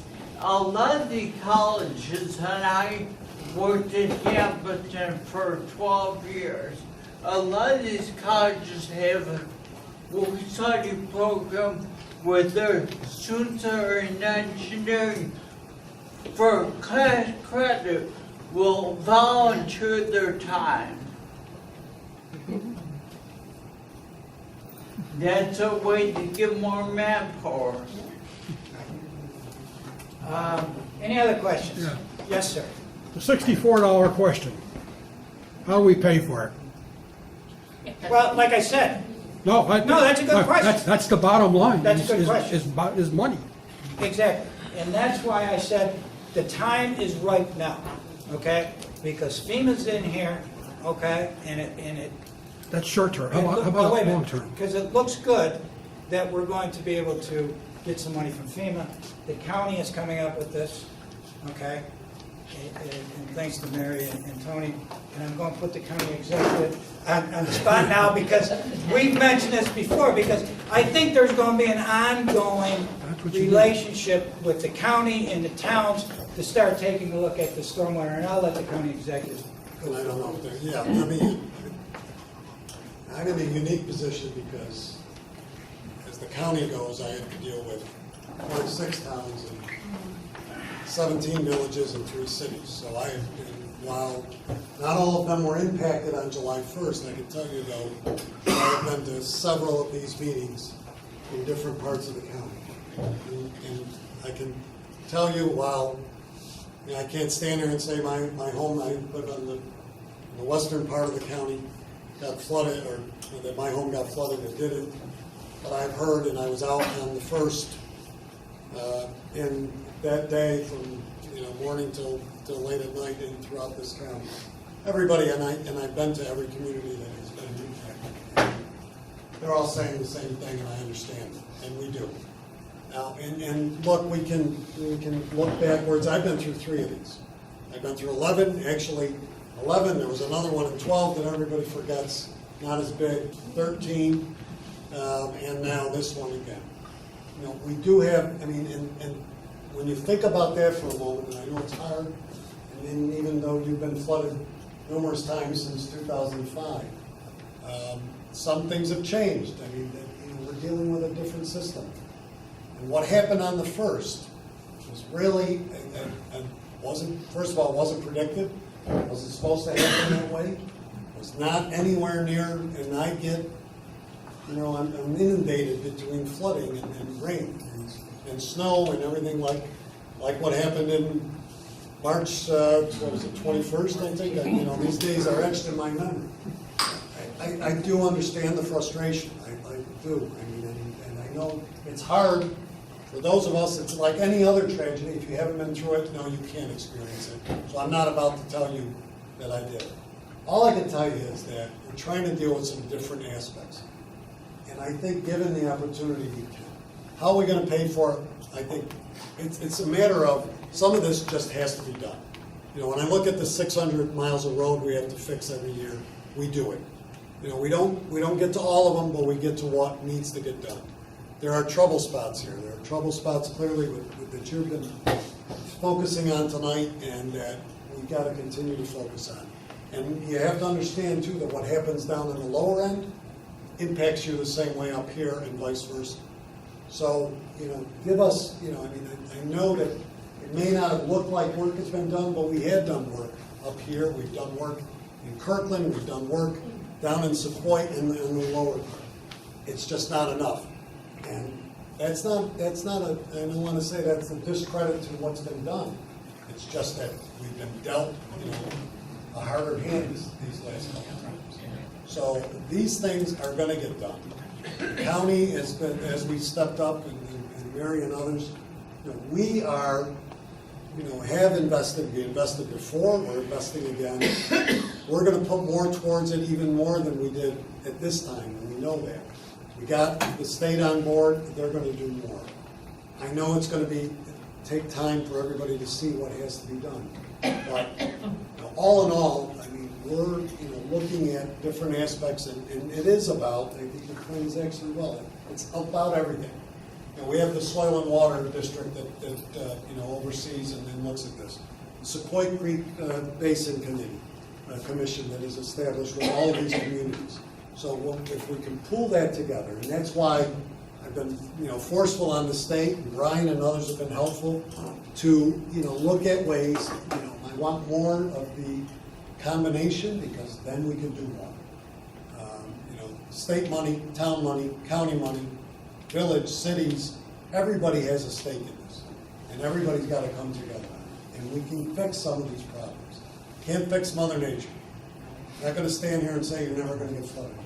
I don't think anybody in this room can say that. I think what we can do is fix what's broken over the next, and it's gonna be probably about 18 months, if not a little bit longer, because there's a lot of work to be done in these basins. From all the way up here, and I've been through, and I took the commissioner up there because I showed him, because I got pictures of what we did after we fixed it, and the ongoing maintenance is something that does need to be done. Now, it's tough, and I'm here, and I'll defend Rick, and I'll defend our crews, because we often, it's not even a matter of the permitting, it's a matter of manpower. It's gotta be changed. It's a tough haul, and we've gotta look at ways, but then that goes back to your question of who's gonna pay for it, because everybody who says they're not flooded in other parts of the county don't want us to raise anything or add anything to the ones that are getting flooded. So it's gotta be balanced. It's a tough haul. We're gonna get it done. Give us some time. Give us, and I know that nobody likes to hear the word plan, because everybody thinks that's just the way, the delay. It's not about that. We have been working. We passed a resolution, Mary led it, in terms of letting our DPW go on private property. That is a problem. I know that nobody wants to hear that, but that is a problem, because one mistake, one issue, and it's not even a matter of the lawsuits, it's a matter of just constant chaos that gets in there. Whether we just go in and take a branch off, let alone go and dig a culvert from somebody's property. So we got permission to do that. We passed a resolution to give us the next 30 days plus to go on to private property, so we can clean, we can mitigate, we can fix some of these things. We're doing that now. We've sent our crews up, in other parts of the town to clean that up, along with, got the town of Kirkland, the town of Marshall, the town of Whitestown, and all those villages. We're trying to get to everything. And we're gonna put more money into this, and $2 million was the teaser to get the state to kick in 2.5. That gives us 4.5 on top of what we're gonna get from FEMA, which I'll know soon enough. That's gonna multiply and allow us, with the town's money and Whitestown's money and Utica's and every other piece, will come together. I know it's frustrating. I'm as frustrated as everybody.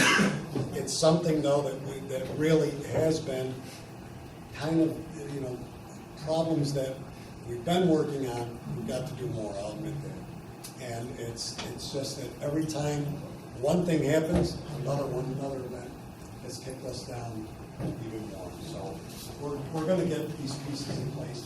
And we are committed to funding that. I think the county has been a great partner with all the towns in this, and has stepped up, and will continue to do that. And look, it's tough for us to get money to homeowners. That had to be diverted into the community foundation to come back around, because that goes back to the legal aspect of how things get dispersed. Unfortunately, it's the area of law and government. That was kind of my question. With FEMA money, is there anything that can help towards the people, like the guys that are homeless? I know Mr. Kettle also, water heater, furnace. I believe Mr. Diefenbacher's house is compromised. I've been frustrated with the FEMA process just because of the delay. Will that help? But some of them could help. It could help. And again, I don't want to say anything that's out of school, so to speak, but it could help with that. It could look at buyouts in certain of these areas, depending on how severe and how many incidents have happened. So they're all different areas that FEMA has. We have to really get them in here. Once this approval is certified to say, okay, what's available to the homeowners. We have community forums here, Whitestown, Kirkland, because it's multiple areas. Whitesboro, there's 20 homes that have been compromised. So there's we've got to look at all of it. I don't have straight answers on that. I've got a question for Mary. And maybe you said 211 was now prepared to help out with things like furnace and hot water heater. Yes. Now when I called them after running the flood, they were more than willing to come and excavate, take the mud out of the baker, which I did. But they said, that I was told at the time when I talked to them, they did not have the funding to help with hot water heater furnace. Has that changed by now, or did they have some help with it? I got promised some money from one source, some money from another source. If I could just bring all this together to have enough to do both. We'd have to look into your case, but is that where you got your hot water? You got a new hot water heater coming? Not yet. Yes, I do have. Did that Collinses come Thursday. No, one group said they were going to give me $5,000 towards it, but the combination of them both is like $8,900. So if I could get their $5,000 and somebody else would say, well, we'll give you a couple, like the county, Mohawk Community Action was one source. They said they might be able to give me $1,000, $1,500. So what I'm asking is if 211 is now open their doors to give money to help out. Do you know? Well, I'm not sure about your particular case because didn't you go? I know you were here the day that we were here out there right. when Willowvale hosted the new case and the Red Cross was doing the management. Right. That was always that was going through their 211 system as well. Right. And at that time, they said they could help with the removal mud, but they did not have the funds to help out with the replacement of equipment. But you had mentioned at the beginning that they may have the now. money that's allocated for that. They I'll find may out have. about your case, Richard, okay? Now, I'm going to take your phone number before I leave. Thank you. It's all I wanted to know. Okay. Because if I could get a little bit from here, a little bit from there, would make up. Thanks, Mike. Hi, I'm Mike Baldwin. I've heard some really good words about inventorying the problem areas and reviewing and accepting the fact that our maintenance has been shortcoming. So with this plan, Mr. Tiksinski, that you've come to common ground on, and it sounds like it's in the idea stage right now. I'd encourage you to please document that. Put it down in paper, because as any business owner knows, writing a business plan is way different than just thinking about it in your head. So if we could write down that plan and include a schedule for maintenance and put a dollar figure on that, so going forward, you know, if we need help from elsewhere, it's just like Tony said with the roads program, you know, you do what you can, but we won't be able to do what we can unless we know exactly how much it costs and which ones are the highest priority and which ones we might be able to put off for another year. So having those numbers is really important, especially when we're partnering with the county and FEMA and other agencies where we might be able to get some help. Yes, Mike, and that would be part of this project, stormwater project, if you will, which I would foresee is becoming a department, okay? If you want to say it's another layer, yeah, but we need it, okay? Because we have stormwater problems, and we need to focus on these things, and I think you brought it up. And one of the things that would be part of this as an ongoing thing would be to put values on these things. In other words, give an estimate of what the cost of this one's going to be, you know, so that the town board can start making a capital budget, capital plan to start going forward over 5 years, 10 years, et cetera, to see where these projects are going to fall and what we're going to look at and where we're going to get the funding from. So that would be part of this whole project, yes. I'm glad we're on that track. Thank you. Somebody else? But in answer to your question, sir, the money, yes, initially it's going to come from here. I would hope that as we move forward in the years to come, that maybe there's something in the county budgets for all the towns that have been flooded where similar to this. I know the county executive's done it in the past where it would be a 50-50 share. And no matter how much they put in, even if it's 50,000 or 100,000, every little bit counts. But above and beyond that, eventually what's going to happen with this, it's going to be part of our budget. It's going to be part of the town budget. And that's where it's going to come. So, it will be funded. If this goes through on the board tomorrow night, this month, actually already, we're going to start the budgeting process. Rick's looking at me and I can just guess what his budget's going to be. But this will be part of, if the board goes along with my plan here, this would be part of the 2018 budget to set aside, however you want to put it. I hate to call it at this moment a department. Like I said, I envision this to be a department or something, but to be a separate section in the budget, and it would be. Excuse me, Matt. I got one. Yes. In the assessment that you guys have been doing, going around to different areas and checking on culverts that from the immediate aftermath of the event, do you have a priority list of things that need to be like cleaned out, like culverts that, oh geez, that's full of trees right now, we need to get it out in case there's another event? It all depends on what time of the day I call Rick. Well, my question. No, I'm just kidding, but we do have a priority. But the problem is, you know, These are all the roads and culverts. Right. I mean, some are county, some are town. Right. And you're splitting that up with the county as, hey, this is yours, this is mine, we gotta do this, we gotta do that. My point is Roberts Road, the bottom of Roberts Road, the culvert, obviously, that takes all the water coming down behind that swamp, it ends at the Fleetos. And that's that culvert's full. Yeah. It's trees. Right. Years and years ago, they went in, did some kind of half-assed job trying to get it after 13. And then Joe went in and asked me to go in, and we went in and actually cut a whole bunch of trees up and tried to haul them out ourselves. Because in this event, the same thing happened, like everybody else. Debris comes in, plugs that up, and a river runs through his house. He's not here to represent himself, but he, like everybody else, lost pretty much everything from his garage all the way down through the basement, including all his appliances and everything.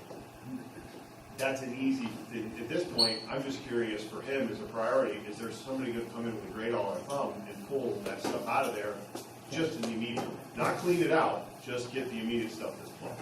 and that's one of the reasons why we were talking, and Rick and I met this morning, talked about expanding this, and why we're going to bring it up at the board meeting tomorrow, to bring independent contractors in here to take care of some of these problems.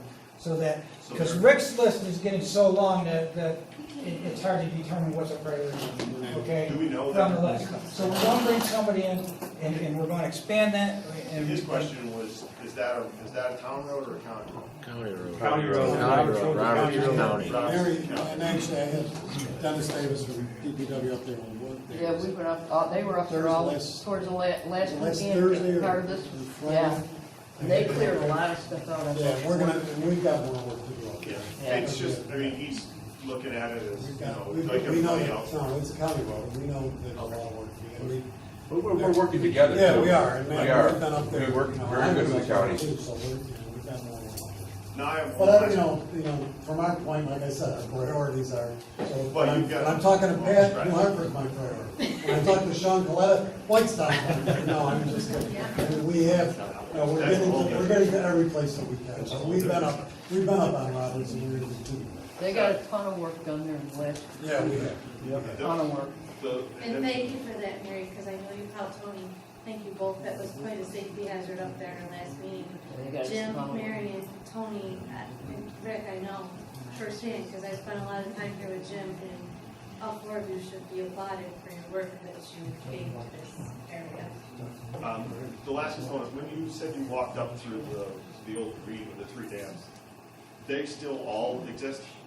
Yes. Because I know years ago, before one of the first floods, on the 3rd dam, that part of that, there used to be a retaining wall that was actually a natural barrier that slows the water before it hits the dam. I know that. See, I don't have anything to compare it with from before, okay? And I gotta be honest with you, we didn't go all the way up to the third dam because it was blocked, we couldn't get up there. My understanding about the third dam, though, there was no water. Because it was, There used to it was be. flowing through. Yeah, So there used- maybe that- what you're that's the talking about problem happened. and this is one of those things where you're still gonna have to start talking besides just students, but when you get to that upper plot, you're gonna have to start talking to the homeowner, people that own that property up there. It goes all the way through, because that third dam was blown out years ago. That water used to be retained if you come off of Neal's Gulf. It used to slow itself down and stop in a natural, it was almost a natural basin before it rolled over the third dam. Then it would roll second and then the first. Red Hill Road, my father-in-law, his family grew up there, they lived there, I got to go up there, even before Judy owned it. And it was a natural system. I hope your plan works. I hope they can get the easements in place and get up there and start cleaning it out, but it's gonna be quite a project. Yes, it is. But I think In the it's short not term, going to for be the bad. people that were here, in the short term, is there any way of being able to say, okay, we're gonna put in some short-term gaps to be able to slow the water down, almost like a riprap situation where you're saying, okay, the water's gotta hit, and we're gonna correct its flow until we can get to the point where we can do this. One of the things, yeah, there are, but the problem is that, and I'm not an engineer, and I'm not a construction guy, I leave it to Rick and those guys. But I think the first thing that's gotta be done is we've gotta clear those trees out and clear that waterway up. Because I'm not even sure how you'd get equipment up there to work on that without clearing that out first. It's gotta be cleared. So that's gonna be the first part of this. Then once we get up there, because all of those ponds, and again, we didn't go up to the pier because they said there was nothing in there. The second pond was very little, and the first pond had something, but those ponds, I don't know how long they're flowing out. You know what I mean? There's not a lot of volume in them anymore. So the idea is that we're going to have to get equipment up there, at least for that first pond, to get more volume out of that pond, so that it would become a detention pond, and then we would have to figure out a way to slow the water down coming through the 40 years ago, second, it like was the 50 first feet one. deep. Pardon me? The first dam used to be about 50 feet Yeah, it's not even close to that now. You could probably, if you didn't sink in, you could probably walk across. So that's got to be dug out with more, some more line to do. Is there any more questions? Pat? I'd like to let everyone know that all town board meetings are on YouTube and on my blog. That's why I'm here. You want to know what's going on at the town board meeting and you don't want to attend or can't attend? They're all online. You can see exactly what's going on. Anybody that doesn't know where my blog is, I've got cards here. I'm really glad to pass them out. Thank you. There you go. Thank you, Kathy. I've got a quick question. Sure. Years ago, when Oakland Lake Subdivision building, they gave a variance. The town would send out letters saying this they would make him a town meeting. If you would like it in part, come to the meeting. If you would let us know ahead of time when they were going to have a meeting like this, because like somebody said, we only got to do just about quarter mile. Could I have one of your cards? Because, thank you very much. That's a great thing to know.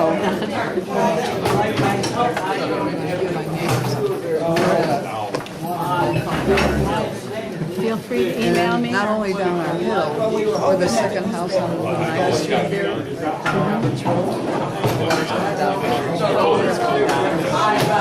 Unreal. Yeah. And they're not. Can I go hard, please? My husband spent On the YouTube, you can watch, you can see what they're doing around it. my husband stayed in the car basement, and I was outside telling him what was going on outside. He just keeps putting together. Lady, she holds up the town board meetings at her. Yeah, go to the blog and I post them on my my blog, and they're also on YouTube. So if you go into YouTube and put New Hartford, New York online, you'll find my YouTube channel. All right. You need power? No, I think it's pretty well